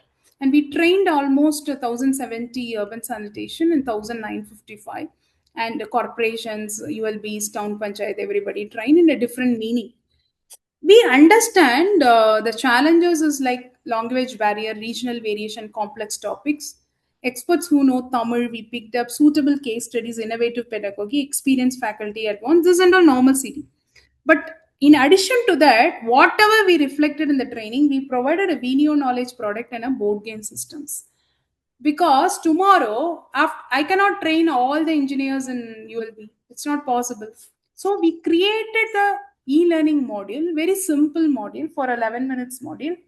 What is important if you want to go, like for example, as a project management in your system? Very simple. I'm not telling it's a very great concept, but it cleared it out. And government of Tamil Nadu is launching this soon, and everybody can access this actually. So we prepared almost 23, 24 videos and give them. It completely says about sanitation and finance module of your municipal administration department. We also added some water sector. And we also brought them to national exposure and understand and all. We created an impact questions to them. This is one of a close. That's why it took 3 years for us to do all these things. So that's why long-term process of CD should look in a different way, not like a 3-day program like that. And we also had an approach, interactive workshop, video knowledge, board game. Board game is an interesting. We created a board game in one of our project management finance. For example, anybody is given a DPR and say to execute the water supply project, how he should start, how he to end. Beginner level, middle level, and advanced level, we created it through our coding languages. So these are some of a part, and these are the board games which we have done it. And develop of video knowledge product we have done it. How I developed it, IHS have a digital blending lab and media lab, so it's very easy for us. We created lot of text, and then we created a module talking in their own vernacular language. We don't want to miss up anything else. And we find out also, if 100 people are reading, how many can understand also. Some 25 people said it's good, like we learn what is the systems like that. Some 30 people not answered, 20 people, so it's okay. So we are also getting the reflection. It's not that it's very perfect. So board game also, we designed it for building analysis. So we done also monitoring and evaluation of these training activity with different indicators. So we understand exactly what went in this 3 years. These are the feedback form, post-training feedbacks form. It's not a simple feedback, yes or no questions. It's also realistic, say that whether you can implement. If you cannot implement, if you get transferred to corporation, whether you can implement. So we have this cross-sectional questions. And these are the deliverables which we have done it as the reports and everything. And way forward also, we have given to the government of Tamil Nadu how this CD has to look with the digital transmissions. And Jal Jeevan, that is an urban case. One rural cases we have given. Jal Jeevan, I'm being into, and 23, 22 onwards we have done. So we completely mapped the needs of participants. develop a curriculum, expert involvement, we have done it, and interactive learning, we have done it, and adaptability also. We find out this program had a very significant outcome. We tried all model, lecture, going to the field and experimenting it, bringing them into the presentations, pedagogy, experimenting with this, a new concept, if an exhibition to higher officials, we have done it.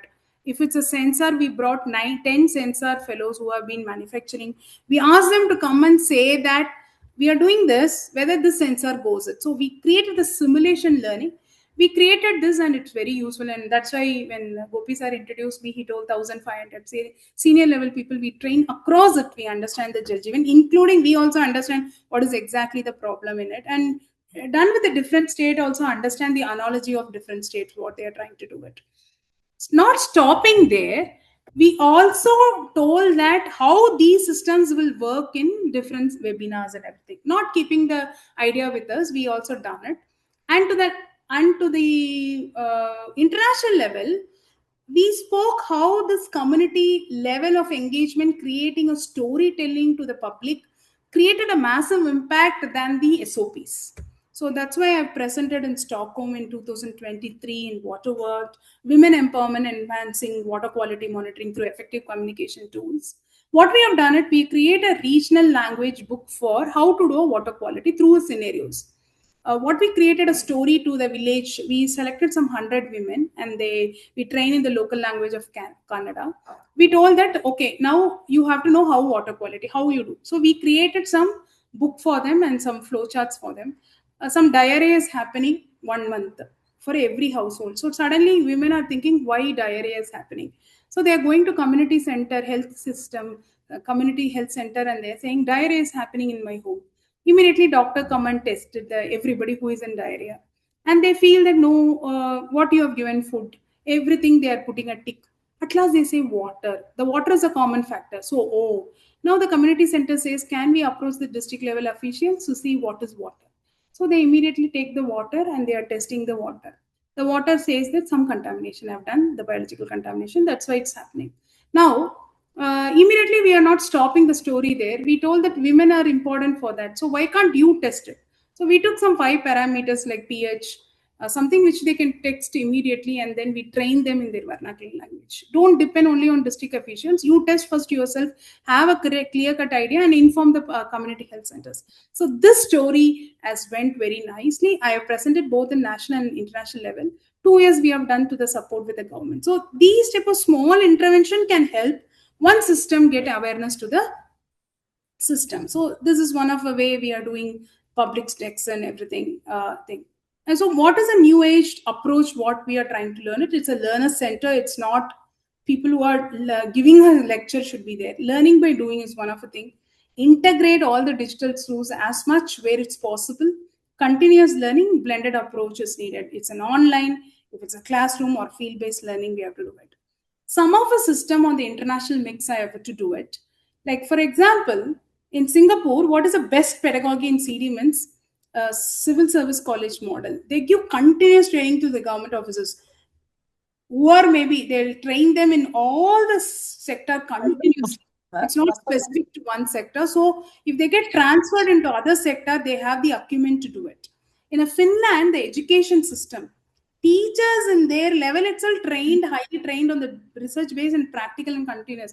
For an example, our teachers in our system, education system, we always say to have a book finishing the syllabus. There they do say the common problem has to be changes. In Rwanda, post-crisis institutional building, they have done it. They develop a system. If this get in disaster, how to build it? That's way they will work. In South Korea, public sector reforms, always they will have an investment in e-governance and staff capacity. In Germany, they will have a dual vocational training program, combine classroom with industry practice. I took this international mix not to copy. India is very far ahead on this. But these are the system we can integrate, do at all levels and converge and make our training very success. So thank you. This is my presentations which I prepared. And then I thought I want to reasonably talk. Thank you so much. Thank you. I'll stop sharing. Thank you very much, Dr. Subha. Excellent session.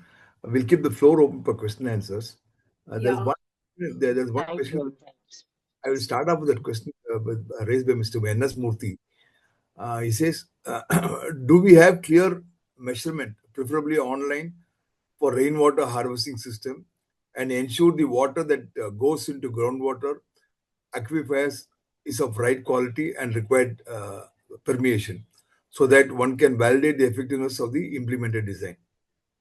Yeah, this is technically, we have a question. We can create this question itself, sir. We have, National Institute of Hydrology has developed this actually.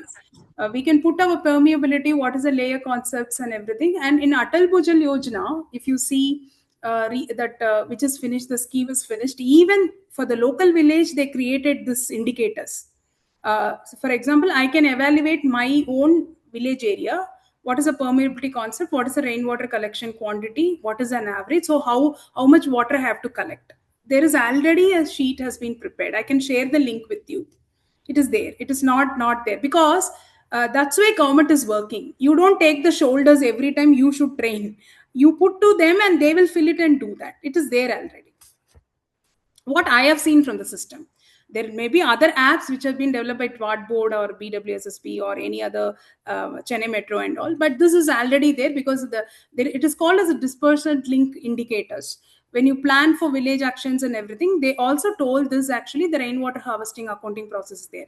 Coming to the point, in Jal Jeevan also, like a lot of NGOs have developed this concept to give the participatory training tool.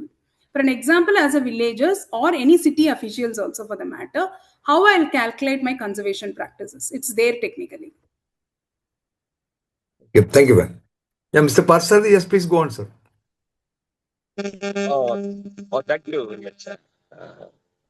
Okay, sir. That's it. Ma'am, it's wonderful presentation, ma'am. Subha, ma'am, really appreciated, ma'am. Definitely, no. So, lot more to think through. Actually, as a citizens, actually, as a consumers or citizens, you said no, the participatory mechanism. So that is something is the key. I think we can maybe integrate actually whatever that planning that has been done, and the key is the execution, ma'am. So that service delivery model, and really, I think a long way to go, ma'am, because as of now, rightly said, with the AI coming into a picture, I think the participatory mechanism will improve in the days to come. Two things actually, ma'am, for to answer.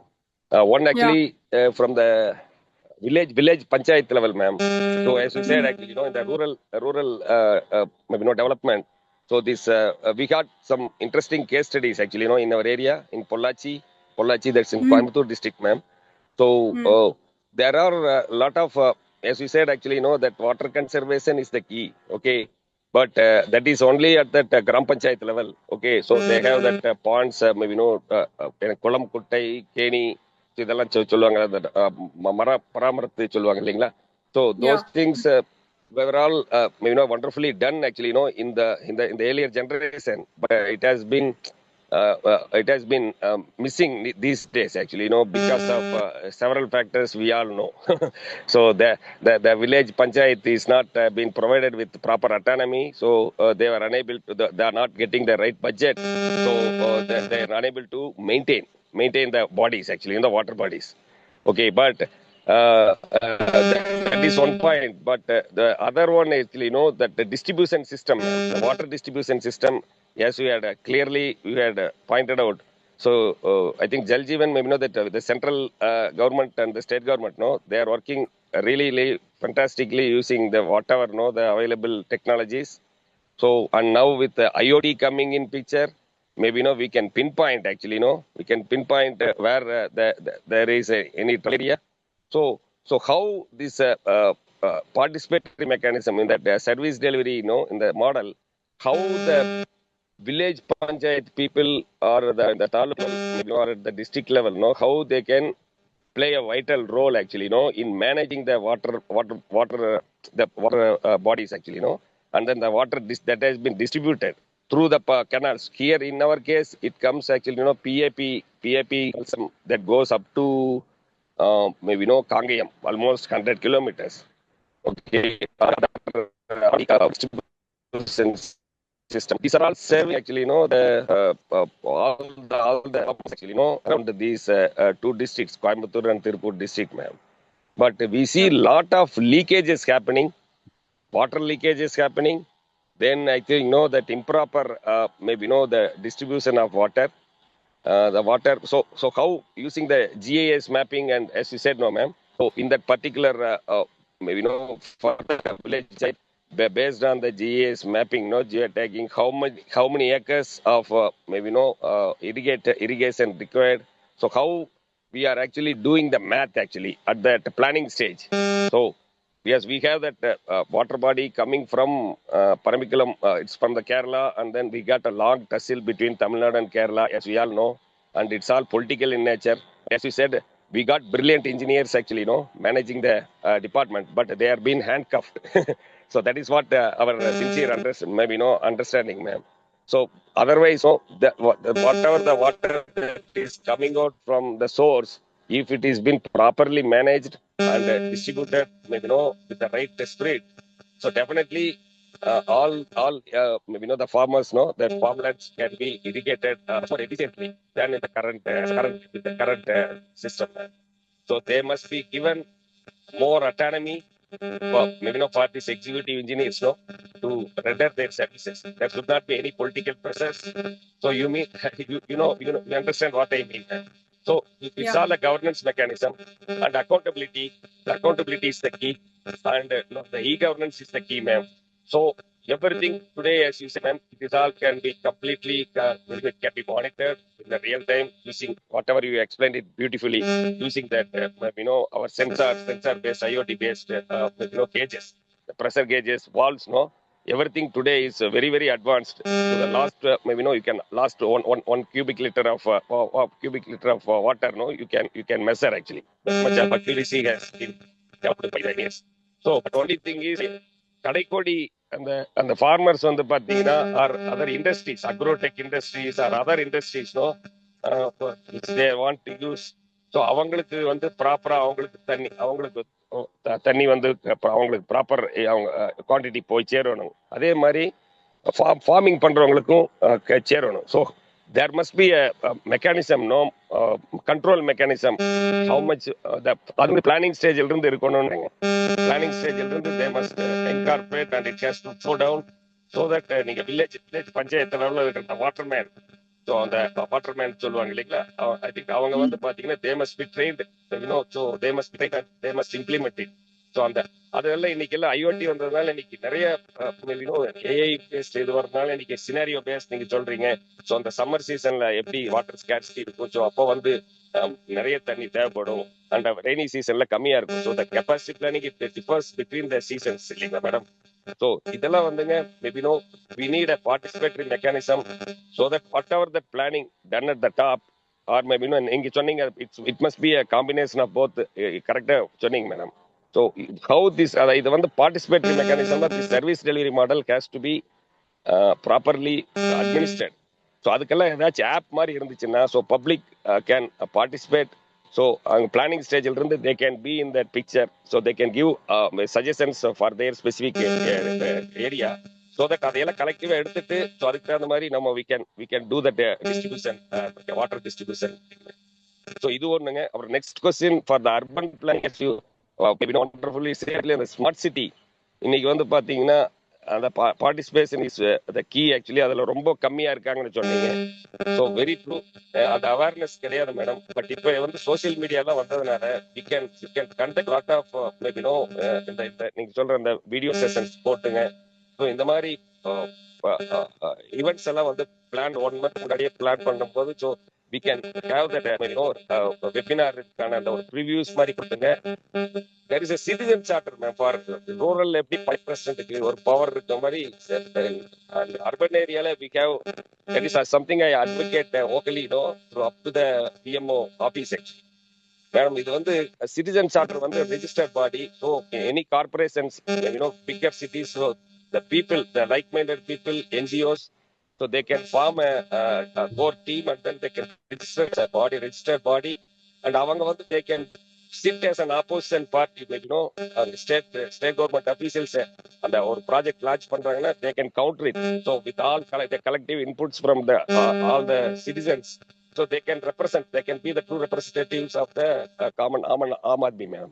அப்போ வரும்போது நீங்க சொல்ற மாதிரி நிறைய இந்த planning ஸ்டேஜ்ல இருந்து once they get into with government officials, நீங்க சொன்ன மாதிரி இந்த வாட்டர் இந்த டிஸ்ட்ரிபியூஷன் அண்ட் இந்த யூசேஜ் அந்த அப்ளிகேஷன் சைட்ல, ஸோ எவ்ரிதிங் கண்டாமினேஷன் அதாவது எனிதிங் வாட் எவர் இல்லை அந்த பைப்லைன் இஷ்யூஸ். ஸோ இதெல்லாம் ichangemycity.comனு சொல்லி ஒரு app I use to work with Janaagraha ma'am. It's a central government funded as well as some UN and world bank UNESCO அவங்கெல்லாம் fund பண்ற ஒரு team. I used to work with them from 2017-18 onwards. So they have a beautiful app. So it has the inbuilt mechanism to integrate with the state local administration bodies. So இதெல்லாம் நம்ம I don't know, கர்நாடகால I think one lady commissioner she implemented it wonderfully ma'am in 2010-11 I think. Sakalan சொல்லி the scheme actually, so that the common people can integrate actually, they can participate actively, maybe from ஒரு city or corporation பெர்ஸ்பெக்டிவ்ல சொல்றாங்க. But village பஞ்சாயத்துல it is for more easy because the participation as you rightly told, அங்க awareness ஜாஸ்திங்க, அங்க that unity is more, so they can pool in once we have this இந்த model நீங்க சொன்ன மாதிரி அதை implement பண்ணணும்னு சொன்னா then more participation will happen at the rural. I'm very sure. But சிட்டியில் நீங்க இந்த மாதிரி ஏதாச்சும் போர்ட் ஆப் பேஸ்ட் இது வச்சு அவரை பார்ட்டிசிபேட் நீங்க ஒரு மெக்கானிசம் கொண்டு வந்தாங்கன்னா then I think so இதுக்கு நீங்க எப்படி மேடம் நீங்க how government can support in just getting this implemented so that more people will be participating from the planning stage and then right through the design and development and implementation. So the service delivery, so mechanism எல்லாமே improve. So they will also take the ownership there. So not only the government, the public also become accountable there. So then it will be a win-win for both. Please, ma'am. Thank you, ma'am. Thank you, sir. Good reflection, sir. Subhatra and ma'am and the other person also have taken it. Yes. Subhatra, please go on, Subhatra. Subhatra, please go on. Ma'am, good afternoon, everyone. Yeah. Basically, I'm a scholar of political science and having background in political science. Now I have taken my PhD topic as water governance and sustainable water management practices at the grassroots level. So, however, after taking up this, I feel that there is a lot to look into science also. I need a more science-based background also. So, what are the programs that I can undertake to equip myself? This is my query, ma'am. No, you are talking about water governance. So how the water systems will work in the grassroots level. That is your PhD thesis, right? Yes, ma'am. So I'm actually working, but while I'm working at this, I'm a newbie. 1 year, I'm in my first year. So, however, after looking at all these things, pH, etc., so actually, I cannot deny the science or technological part. So, what are the programs that I can attend, or the institutions or courses I can take, so that I can do well? That we can talk. You can share the mail ID. We can write to you because the water quality systems, how it start, what is the institutional roles and responsibility. Like Quality Council of India normally take it, and Bureau of Indian Standards also take it. Some of our institution, good central government institution, state government, not both private institute also does this actually, even in water governance also. So you can attend that courses and understand holistically view how the water governance approaches is done in the grassroots level. It is not only the people, it's not only the policy level understanding, how the understanding the institutional ability as well as the transitions and the finance aspects, how people are reflecting you too in the long term, short term. You have to understand holistically the governance part. It is not only the coming from the science background. And as you are interested in the science background, the water quality aspects itself speak volume, because all the program talk about the quality, quantity, reliability and everything. So, and also water governance concepts is also linked to the hygiene factor. So the water quality is one of an important aspects which you can take it up if you want to think about the sciences. Second one, also the reuse potentials also. For example, if you want to reuse it for the water for some of an industries or something else, because that's created a OSR value, that own source revenue value to the ULBs. But whether the water quality is such a good thing that tertiary after tertiary treatment or polishing, whatever we are doing, whether it is being used as a reuse, whether companies are coming to pay out biomechanisms, not much is there actually. Whether we can do that process, we have to learn it from that. So you can attend that type of courses. You can, my mail ID is given, you can share your mail. I can also put some of a link where you can attend the courses actually. Yes, A lot of ma'am. people are doing the courses, but you won't get the immediate answer with all the courses. You have to research out and get the answer actually. Yeah, yes, Thank you. ma'am. Thank Thank you. you. Subhatra. Ask a question. Any? Yes, Yeah, ma'am. yeah. Yeah. Ma'am, there is a 40 MLD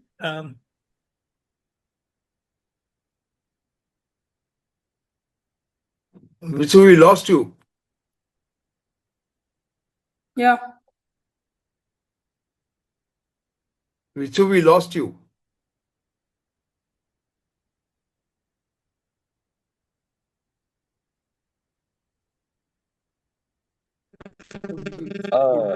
Sir, Gopi sir, just Network problem. Gopi sir, one more query, sir. Just I think I need an answer, ma'am. So once, hello, Subhatri, ma'am. Partha sir here again, ma'am. Yeah. Hello, ma'am. Yeah, Ma'am, sir. I think regarding the my earlier question, so maybe how best actually we can implement maybe you are doing privatization of this maybe water governance to private players. So why can't actually why can't we as a government itself using with the help of these people, maybe the citizens charter so there are like-minded people who can actively participate. So we ourselves can do the management. With the local, there are some lot of local startup companies are there. So who can wonderfully design and develop the water management system. No, for say for example, I'm talking about Coimbatore, Suez maybe water Yeah. system. They're getting it from foreign country. But why can't we do that? Because we are nurturing a lot of startups with the Atal Innovation. We are telling maybe the other innovation center of excellences. We are talking so much and so much funding has been poured in by the government of India and then the state government. Why can't we maybe design and develop it through our indigenous startup companies and other maybe companies who are all well seasoned to do that? Why we want to go with the Suez? We have all the technologies. We are leading. We are implementing for the global corporations, ma'am. Don't you think we have that required expertise to get that Suez similar to Suez that water management system? No, why don't we have that capability to? Why we are maybe banking on such a long-term contract with them, and people here are really fearing that tomorrow they will raise the maybe that per liter consumption rate to hectic. Then we have to go like aqua fina like that. We have to pay premium for getting our water. So Yeah. your views on this, ma'am? Yeah, Partha sir, just to second your this, you are very right. It's not that the indigenous solutions are not existing. What happens is typically with central and state governments, there are many MNC consulting firms which get associated and become a channel partner to position Suez or the other MNCs. And that's how they get onboarded for projects like this when the local companies can do a much better job. So I'm fully with you when you we are already we are catering to smart water management right from source to the distribution using IoT and LoRa networks for where the SMS or the mobile network is not available. We set up all this infrastructure and all. So it's not that indigenous technologies are not available. It is very much available. It is only the opportunity which sometimes doesn't come to our sort of as a level playing field because that positioning happens at a much higher level wherein these MNCs get sort of a red carpet welcome when we stay out of the door. So very true, sir. Rightly said. Really, Sorry, thanks for enlightening. sorry to be Very, bit blunt, very but true, the sir. I reality. think that level playing field is missing. That level playing field is missing, and the big fishes are getting maybe more opportunity, and they are swallowing the small fishes, sir, like us. Very rightly said. Madam, I think Madam should throw more light. So whether how this will improve, this scenario will improve in future or not, Madam should throw more light on this. I Thank you. think Thank you. Just to second, Madam has rightly pointed out some international and firstly, thanks, Madam, for the comprehensive presentation. I was in Singapore 20 years back. I used to live there. Now, Singapore, as you know, it depended on Malaysia right from power to water. In fact, every drop of water came from Malaysia 20 years back. Today, if you go to Singapore, they are encouraging local reservoirs and local conservation of this in community level. And they are advising the communities, though it is a city state, to be self-reliant for water, so that only in case of emergency or need when they dry out or this, they can be supplied with this. They are going to that extent from conservation standpoint and revitalizing the underground water bodies as such. What existed or artificially they are creating new ones currently. And in India, if you see, even the most rain-blessed parts of the country are today in water stress, because most of the coastal belts where we get 200 inches of rainwater, we are unable to store it. We don't even have water for agriculture. That is the reality of many of the cities in the coastal region. North India, I will not at all discuss. I think Tamil Nadu has its own challenges, Madam, in a better position.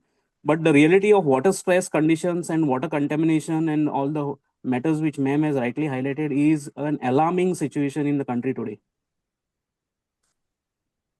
Oh, very true, sir. Very true. one thing is that as big four companies always take the role, that is actually one of the things have come in recent past, like 10 years. All big four companies have, I'm not against them, we are also working with them, but they took a shape in the ministries and state level to understand it. But again, what have said that they can't do anything without the local indigenous people. Again, they are subcontracting to the people who have indigenous knowledge.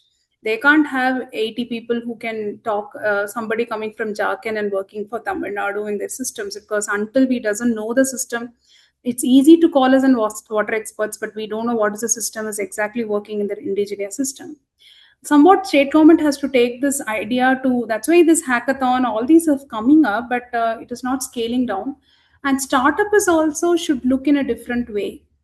Because they should not see that they are innovating something else. They should position themselves that they are giving a realistic solution. When we go to some startup challenges, everybody want to prove them because they want to become in a limelight. Again, they are creating a vendor type of business development only. It's not clearly on the idea specific. And many times the audience also go wrongly there for the business inputs. It's not for the nobody will give some money to you and say that in a trial and error you do 2 years and then get back to me. Everybody want the model which is like ready to occupy flat. So that's why startup ecosystem is there and people are doing it. But indigenously, I think these big four companies or some other companies are taking over their major share and they put us a subcontract. I think this is one of an important point. We should also sensitize the state governments to open up the challenges. Some of a few hackathons have come in water systems, like IWO create lot of water challenges in tribe folks. So there is a network built up. Some of the indigenous partners might not doesn't know how to pitch their products. So I think that type of look upon also should come from the industrial angle when they're promoting some of the trade fairs and everything, the startup ecosystems. And really, that's a point also, it's very important. Somebody pay 2 lakh amount, they will feel that's a great project. If you finish for 10,000, that they will say, you don't know, you're useless. That's actually the idea of India. And even officials also. Everything is bigger. Somebody says nature-based solution, which only charges 2 lakh. But no, you prepare a DPR of 20 crores. That's a value which show the shift of capex knowledge. That is there already. It's not like nobody will believe me if I make in 20 lakhs. No, they'll say you stupidity, it won't work for 1 year also. But if they say 20 crores for 5 years, excellent. Because there is having a lot of hidden agenda in that you people know better than me. But again, also in telling we should take as a positive note, India is going towards a process of startups and a lot of people are coming up and deriving a solution to that. But we should also like these type of forums and good experts has to think through to take the startups and promote also. It's not like all 5 fingers are same. I know something very good, but I don't know something to get into business development myself. So that business development angle, somebody should push and help. This university, academics, institutions, network groups doesn't have any intention on the commercial angle. That's the way we are promoting all through webinar. Even people say training are not great and all. We are trying to connect through webinar and everything to exchange knowledge. I think that's an answer already given. I want to pinpoint in that actually. And I would like to add something here. So coming back to I mean, I think someone was raising a point that MNCs only orders are given.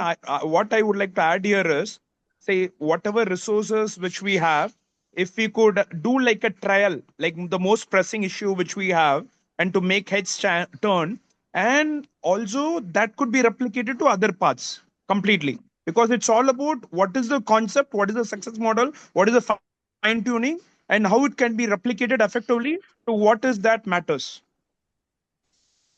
The only shift is that all these big four have an R&D center where they can trial and method, whereas the small fellows with investing some money and then trial is not there. But as you said it, we should give some space to do them a trial and method. See, for example, if you meet any bureaucrats or anybody and say that my idea is good, they won't understand. They will say any successful model, if you can show whether which country of India, sometimes we cannot show even in rainwater harvesting, which is a successful model.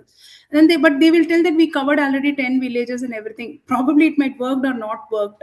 So it's a very important aspect how the presence of mind works. If you could not invest, you have to check the partners, because that's why these type of trade first partnership partners are there. But I think academic institutions like this business network have to give it. If really the indigenous knowledge is specific, I think it takes a point somewhere else.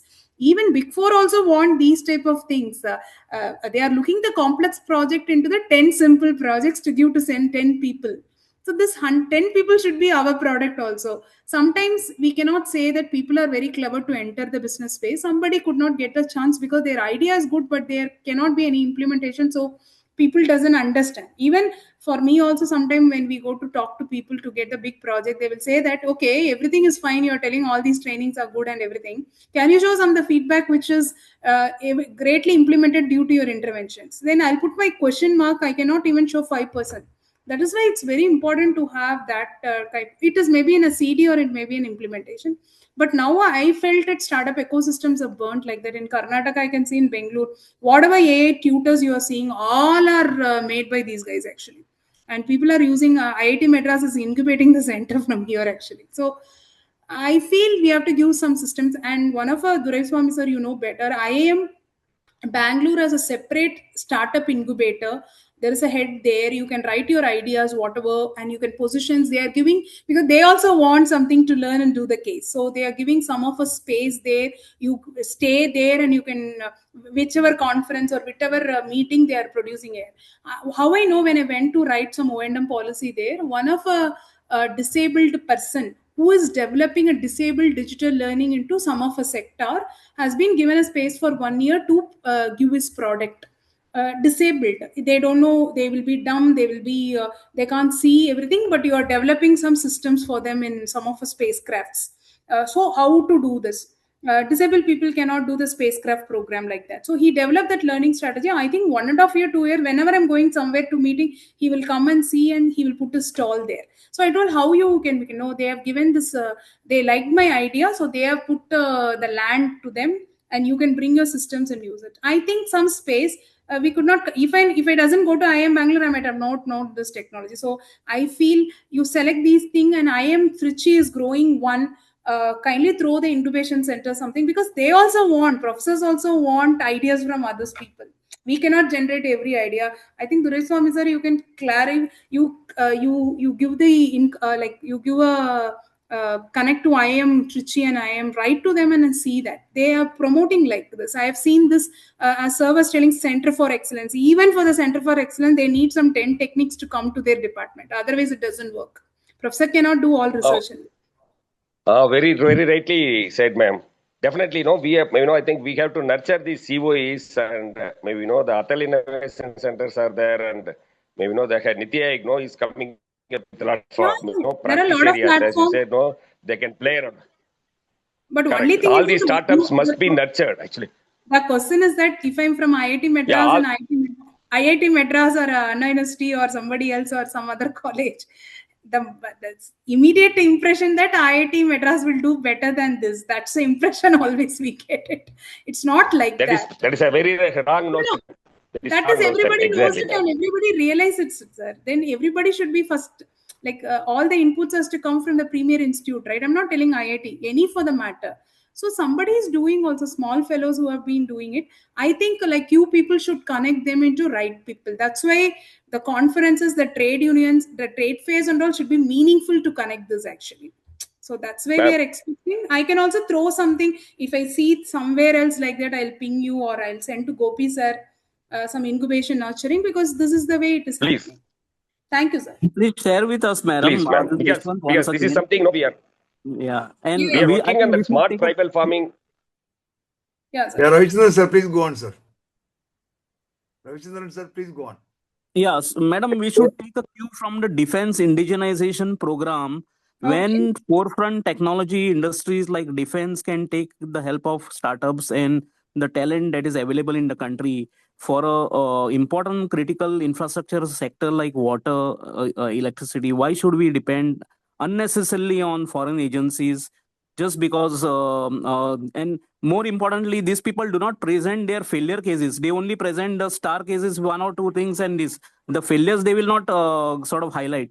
It is like Tata Nano getting burnt, one gets top of the news. If Mercedes or some other brand, unfortunately, nothing gets covered up in the day. So this kind of things do exist. It is like a non-level playing field for local players and what is being offered to MNCs. Okay. Yeah, I think it's a correct point. Like defense integration is very high now. Actually, if you see in my apartment, only 4 startups are working with defense fellows. I told how you get the security codes and everything, but they have a lot of formulas for it. It doesn't mean that startup just like that enter the defense services. They have a lot of things, a lot of confidential things and all. And they are But in being water handheld by sector, any department. see the water sector into government has looked in 2 ways, sir. One is investment portfolio, donor derived, and also the loan grantee thing. For an example, 1,000 crores you are giving to some of the states as a loan for the thing. That's a huge investment. So they themselves as a pay as a technical support unit. So that's where the formula of last 10 years is like misleading. Not misleading. They think people you give donor also have can play the TSU, technical support unit. It's not. But now the realization has come at no, it's not working the model what we are thinking. That slowly they're coming back with a conservative model where they need a technical experts to do that. But unfortunately, the technical experts also will be hired by the big four companies, not big four, whatever maybe. So we can't help that system, sir. But indigenously, the water week, everybody's talking, but it has to scale it. It is really, it's not scaling up what we think it. I feel the big players has to think through and the monopolization has to go down. That's why we have written also to the government sometimes, but it's not working yet.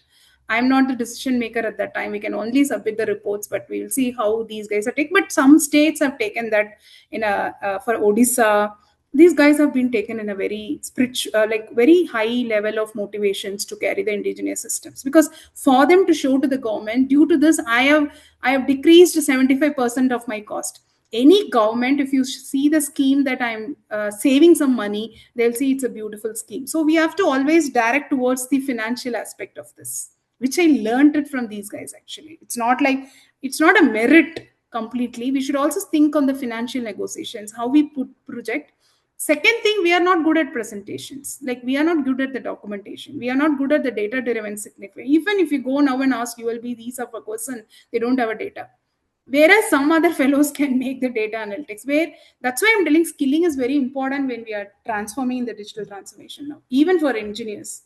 I'm not telling everybody contract fellows are going to come and do it. That's the point. Now we want to skill it for that area also. Thank you. Thank you for your inputs. Ravichandran sir. Hello, good afternoon, everyone. I attended just at the fag end of the session, so I saw only your last slide. I was filled up in my form. Basically, I'm a farmer. I would like to have the recordings of this. I'll do that, sir. I'll give you, sir. Yeah, and it is not a question; it is rather a suggestion. Being a farmer, I have boots on the ground. Being an agriculturist, water is the major challenge in farming. So I entered farming in the year 1985, 86. So at that time, water was very much available in Tiruvallur district at between 35 feet to 45 feet. Now, even if I go deeper up to 200 feet, we don't get quality water. So as we go deeper and deeper, the seawater, it gets into our aquifer, and when we pump out, the saline water, it contaminates the field, and the yield is lower. So my suggestion is, most of the farmers, so all the farmers, we get free electricity. So there is a tendency to use water, without caring about the future and without caring about the impact on the land as well as the yield.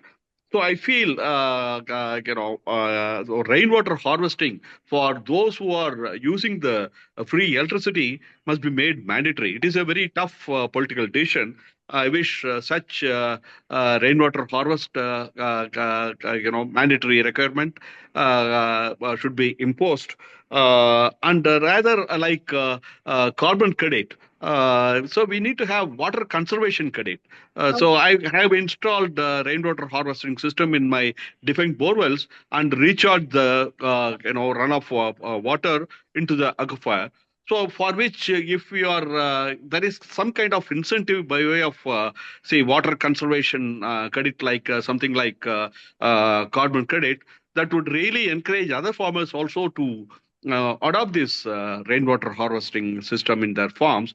So for to produce 1 kilogram of rice, we instead of 1,000 rice is not an aquatic crop, and so it just needs 1,500 liters to produce 1 kilogram of rice, whereas we use 6,000 liters of water simply because water is provided, electricity is provided free. It is free. I feel such mandatory requirements or some kind of, so that is since it is a tough political decision, maybe some incentive for those who are installing this rainwater harvest certainly would help us in the long run, sir. So this is just my opinion. Thank you. Good, sir. Ravichandran, sir. Very important aspect you mentioned. Now in solid waste, there are huge EPR credits have been taken. And the ULB has realized that the private players have taken the credits but not paid to ULB. So ULB is reverse transformation now for getting it. For your question to answer, there is a green credit program rolled by Government of India. Green credit program. It started in 2023. It started in 2023. You can go through the guidelines websites, and they have given all the FAQ questions and all. You can show, you can see that, and there is a contact also in that. You can write to them and see that. Probably there is already a subsidy for the rainwater harvesting pits and everything coming to that. So probably they might have not taken as a credit oriented that, because you're getting electricity fee, then pump subsidizes there, and as well as the pit also in Narega. Probably now it is DRAM 1. We should think that whether it is coming up with that. Individually, if you can have a massive scale of potential, not a small scale, massive scale of potential, this green credit program will help you. In 2003, government India started, 2023. But I'm not sure how many people have used it because I'm not in the line, but I know this program is running for quite some time. You can check. Rightly said, ma'am. Thank you, ma'am. Because it looks it takes 5 years, ma'am, for that to get approved actually, by that body.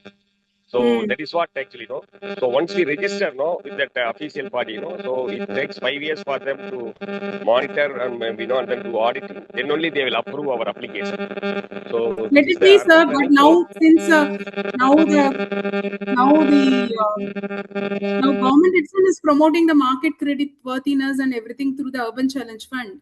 I think 4 years, 3 years also down the line, because they don't have a process properly. Probably they will check it up now, because now water conservation is again 3.0s are coming in other schemes and all for sustainability and everything. Maybe they can try it, but state level scheme, I don't have an idea. Probably if I have there is another expert in my team who have a credit linked programs and all. I can check with them and then get back to you. I can write to Gopi sir. I've taken a mark on this water conservation credits. Ma'am, will Professor Moni speak? Yeah, sir. Yeah. So Moni sir. Am I audible? Yeah, sir. Yes. Thank you very much. I was listening to your presentation. It is a very important presentation. I got two observations and one suggestion. Yeah. I agree with you all the points which you mentioned because I was also product of government systems.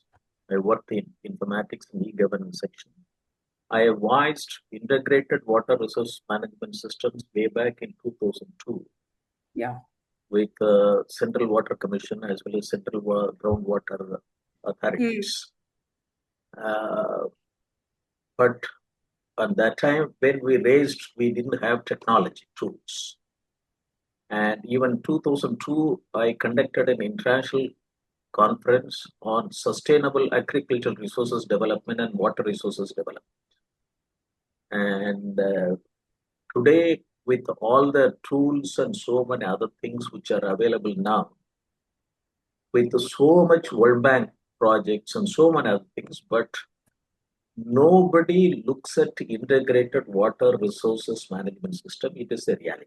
I'm at the age of 72. I have been still in the field working for previously worked in government, now working with the promoting as I was part of the Doubling Farmers Income Committee report, chairman of 2 volumes in digital technology and agriculture. So after listening to your point that integrated water resources management system, if not in 2.5 lakh gram panchayat level, or at least 6,500 community block level. Because agriculture development planning is based on what resources agriculture climatic regions. So what is necessary is that integrated water resources management system, it's a must as a part of agricultural resources management system. It is a scheme which has been recommended as a recommendation in the Doubling Farmers Income Committee report, volume 12B, digitalized agricultural resources information system and micro level plan. And unless this is operational, and see for both the top-down and bottom-up process of validation monitoring, and it is not, if it is not done, then even by 2047, and we will be nowhere. And we have enough rainfall in the country. Without our permission, it goes to either Arabian Sea or Bay of Bengal. We have so many water bodies. We are not in a position, we don't want to, conserve, and there is no, a discipline even at the grassroots level. What the 800 district administration can do. And so that's why, as a part of operationalizing the digital technology in agriculture, we have now involved in operationalizing smart village program and smart block program. And we are now working in various areas. So yesterday I have presented a project visualization for Navapada district in Odisha. And huge, water scarcity. And, that's why when I look at it grassroots level with the various people like us, see that so far many schemes which has been operationalized and it has got evaporated. So I'll be very happy that when I saw among all the slides, you also mentioned integrated water resources management. It has to be given a hardcore, importance. And now we are now even in Tamil Nadu, we are a model which we are working in throughout the country as a part of, we have got 145,000 tribal villages out of 6.5 lakh villages. Since the president is from a tribal community, as a part of the recommendation of my work, committee recommendation, smart tribal farming, we have initiated it. So the model is, we have got 50,000 higher education institutions in the country. If they adopt 15 villages, they have computer science, they have all the discipline in the country. And if the 50,000 higher education, so you said it very nicely that I'm also an IITian. If anything we say that what IIT does it is very important. They will do everything. But now I'm a big promoter of how the 50,000 higher education institution should do adopt to 15 villages and let them do for 10 to 15 years. Let them take care of all the resources management. And each institution has got minimum 200 computers. So many colleges, many institutions got even more than 5,000. So we have 50,000 in 200, 1 crore computers are lying idle between 4 p.m. to 8 a.m. when colleges are not running. So these resources should be utilized to completely digitalize, informatize every aspect of villages. And this measures only will facilitate integrated water resources management. It is essential for our food security network. And I'm very happy that this year economic survey, the president in parliament, it has recommended smart tribal farming is a growth model in India and for global south. So I'll be very happy. We will discuss. I think in 250th program, I delivered the talk on this aspect, and your talk also is very important. And I'll be very happy. We'll get connected. I was a former Director General National Informatics Center. Now I'm a Professor Emeritus with the Soviet Institute of Engineering Technology, which is now spreading smart tribal smart farming project throughout the country. And I was the person, I brought the IT blueprint in agriculture in 1995, many schemes, and National Project Director for 512 districts computerization in 87. So, we proposed so much when technology was not there. Now technology is there, but nobody would like to look at as a spatial information system and build up. We don't have a database in village level for your information. There is no comprehensive information system on village to develop, apply data science to tell farmers what to grow, when to grow, where to grow, how to grow. And that is the reality. And, and we should do, all the institutions look at 10 to 15 villages. That's it, nothing more than that. And if this is done by 2030, we can have villages, digitalized, and we can meet many sustainable development goals, and water resources is the top priority. We cannot and we should not even waste even a single drop of water. And if this is not done, I think Vikshit Bharat 2047, by the time we will not be there, I will not be there. And we are now at the age of 72, but our younger generation should get all the benefits. That this is a very important. That's why we studied in the our history. That Cholas have said it that every village should be endowed with one kulam and one temple. That's what they have formulated on those days. But in our water bodies reservation, renovations, water harvesting, everything. That's why I'm now taking. I will also involve you. I have now gone back to my village. 15 villages I'm taking to get into science and technology based water resources management. Great. And this is very important. And I thought let me give that one as a pay back to my own village where I was born and brought up. And it is important. But my message through Mr. Gopi's program and to you, higher education institution is which 50,000 have 200 computers, faculty members. Let them adopt 10 to 15 villages and let them be maintained by 2047.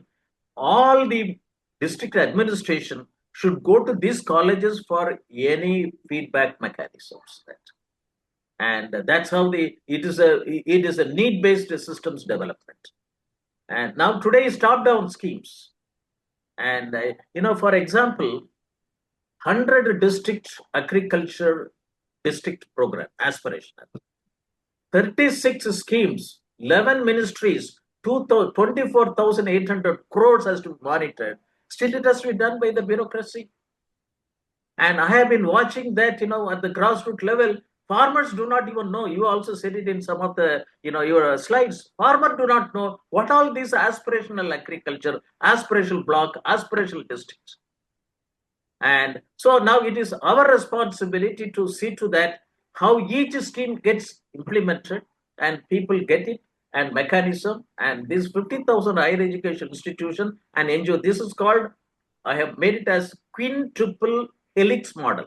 Quintuple helix model, higher education institution, NGO, government scheme, industry and environment. And 5W1H, why, where, when, what, who and how. If these frameworks and quintuple helix model is operational in every village, we can conserve, manage all resources at the village level by this 50,000 higher education institution. This is what is my hope, and water resources is very important. You spoke very well with all your experience, all your presentation, everything. We don't need anybody come from other countries to talk to us. Let this 50,000 higher education institution become a center of excellence. Thanks, madam. Thank you. Thank you, sir. Very nicely put together, and definitely we look for working with you, and at least we'll take one pilot and see how higher education can standardize. No, we are now taking in every state, even in Karnataka and in Kerala, Tamil Nadu. Tamil Nadu has come forward, more than 10 to 15 colleges. Now they signed a MOU with us for making this one. And even NIT Trichy will be joining. They also would like to have a center for excellence in agricultural informatics. And this is very important. And, it is because even Gujarat Natural Farming Sciences University is going to join with us on smart tribal farming, because they are all doing the completely natural farming. And why can't we bring them to the whole world that we have got out of 6.5 lakh villages, 1,45,000 tribal villages are already in natural farming.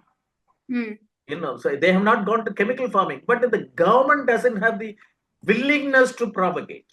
That's what I've seen it at the age of 72. So I have taken that, let me operationalize my own recommendation, which is given in the doubling farmers' income. And I'm very happy that many education institutions, NGOs have joined. And and for water resources management, I will associate you. I will get your number from Mr. Gopi, sir, and then let us work on it. Because for me, 2.5 lakh agri-tech startup, one per every gram panchayat, 6,500 blocks as a block level resources information, and then 127 agroclimatic zones. It is very important for agriculture, our food security. In this 127 agroclimatic zone, there were so many watersheds, micro watersheds, mini watersheds, but we are not bothered about adoption of technology. And digital penetration in agriculture sector in India is only less than 3%. We may say that it is a digital India and so on and so forth. We produce people for American companies, not for Indian system, India, to work in India. And so this 127 agroclimatic zone and 2.5 lakh gram panchayat, 6,500 blocks and 6.5 lakh villages. These are all the area of operations, and water resource management is the top core. And I think Mr. Gopi, you can bring it out as some sort of a good policy paper, and I will be supporting you very much, because in 2002 onwards, we have been working on a very big manner, and a policy paper has to be put in how to involve 50,000 higher education institutions and their 200 computers for building up resources in this aspect. Thank you, madam. Thank you very much. Thank you, sir. Thank you, sir. I'll get your number. I've already sent it, ma'am. I already shared. Thank you very much. Morning, sir. Morning, sir. Thank you. I've seen it. I was listening to your discussion. It's a long discussion. Modi sir is our mentor, actually. He's taking us through, steering us through, in this lesson mode program implementation. We are enjoying actually, our this knowledge and expertise. So we are really raring to go, ma'am. I'm working under his team only. So yeah, great. Thank you, sir. And with your support, definitely we want to do the water. I will, Gopi sir, with your permission, I will leave. Thank you. Sure. Thank you. Yeah. Anil sir, would you like to say a few words before we close? Yes, sir. Anil sir, would you like to say a few words before you close? Yeah. Thank you. So much contribution has done Professor Mani. You are a young man, 72, sir. You are not old. Don't consider yourself old. So, No, sir. For us, yeah, every day is a bonus. I am much older than you, sir. I am much Yeah, older. that's what I'm saying. For us, every day is a bonus. I have never thought of my age. No, but we have to tell our youngsters who are working with us Yes. that don't depend upon us. We will depend upon you. The message goes to go to them. God bless you, sir. God bless you. God. I pray for your life up to 100 years. So, Dr. Subha, today you have made us management guru. Totally, it was a transformational talk. You have done it. Only one challenge what we have in India, this water is a state subject. That is the issue.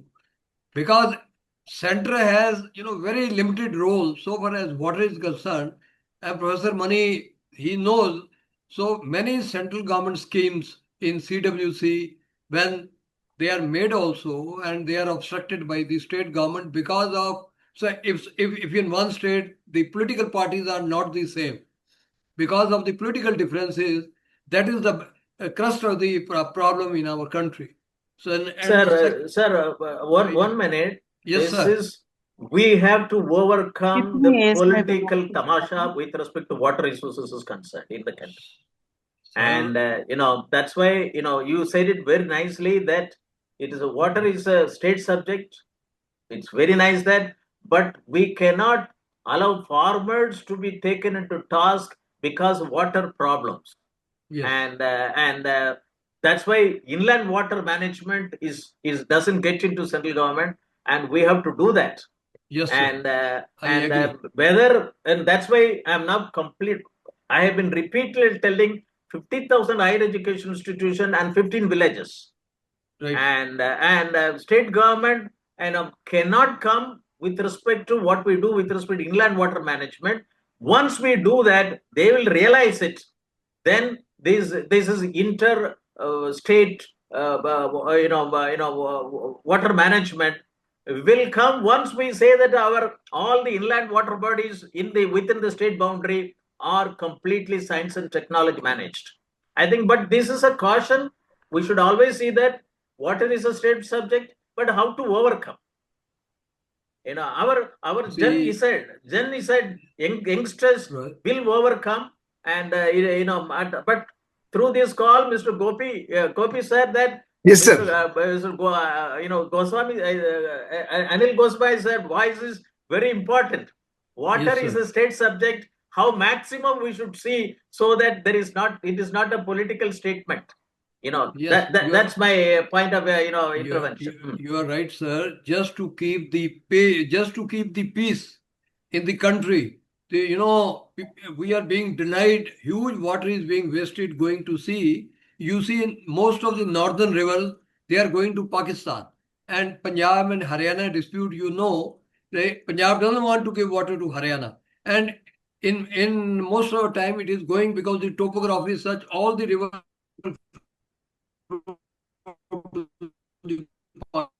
Pakistan.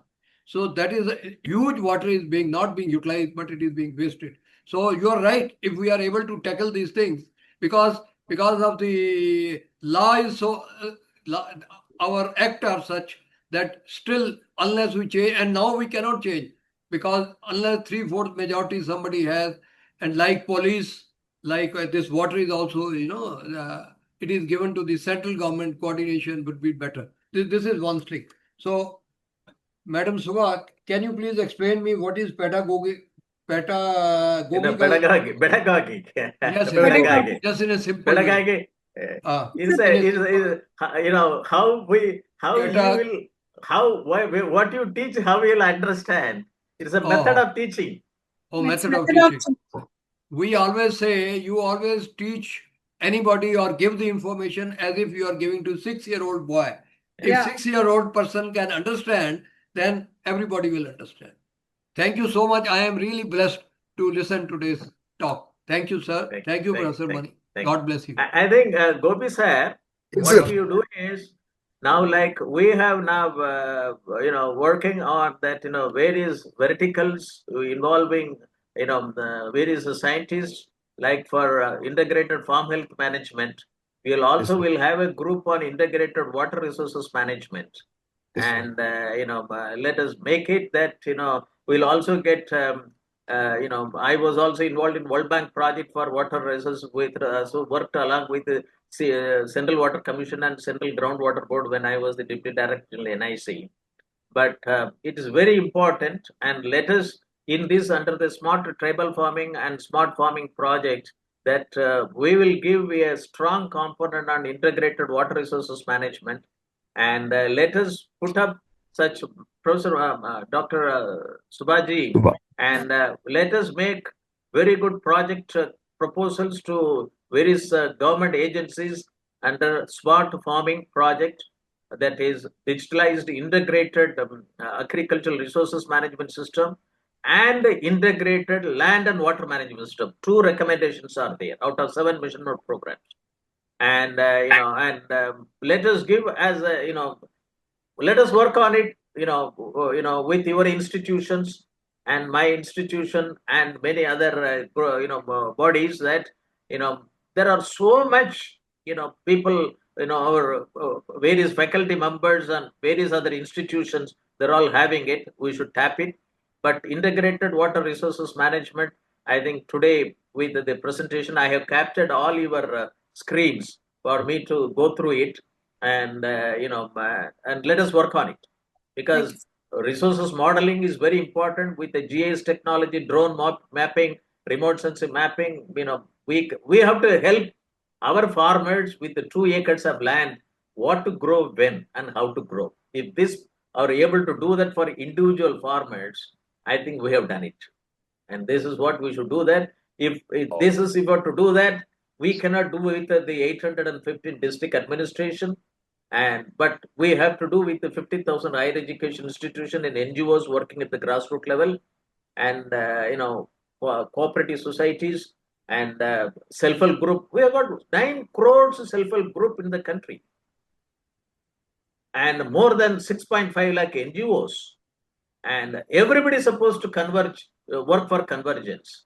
But who is not allowing that to happen? We should break it out. And that's why this type of spinal cords, holy grail, like that water resources, let us take it up, do that. And I think, Gopi sir, you please form a group, let us work on it. Thank you very much. Sure, sir. Sure, sir. Thank you, sir. Thank you, sir. Thank you, sir. Thank you. Oh, wonderfully said, Mani sir. Yeah. So rightly said, sir. Thank you, Mani sir. Thank you. Thank you, sir. Thank you, Gopi ji. Thank you, sir. Thank you, sir. Thank you, Subha ma'am. Thanks, Subhasri ma'am. Thanks, Subhasri ma'am, for your wonderful presentation, ma'am. Thank you. Thank you, Gopi sir. Thank you, Gopi sir. Sridhar sir. Yeah. Thanks a lot. Thank you. Thanks everyone. Thank you, Gopi sir. Thank you.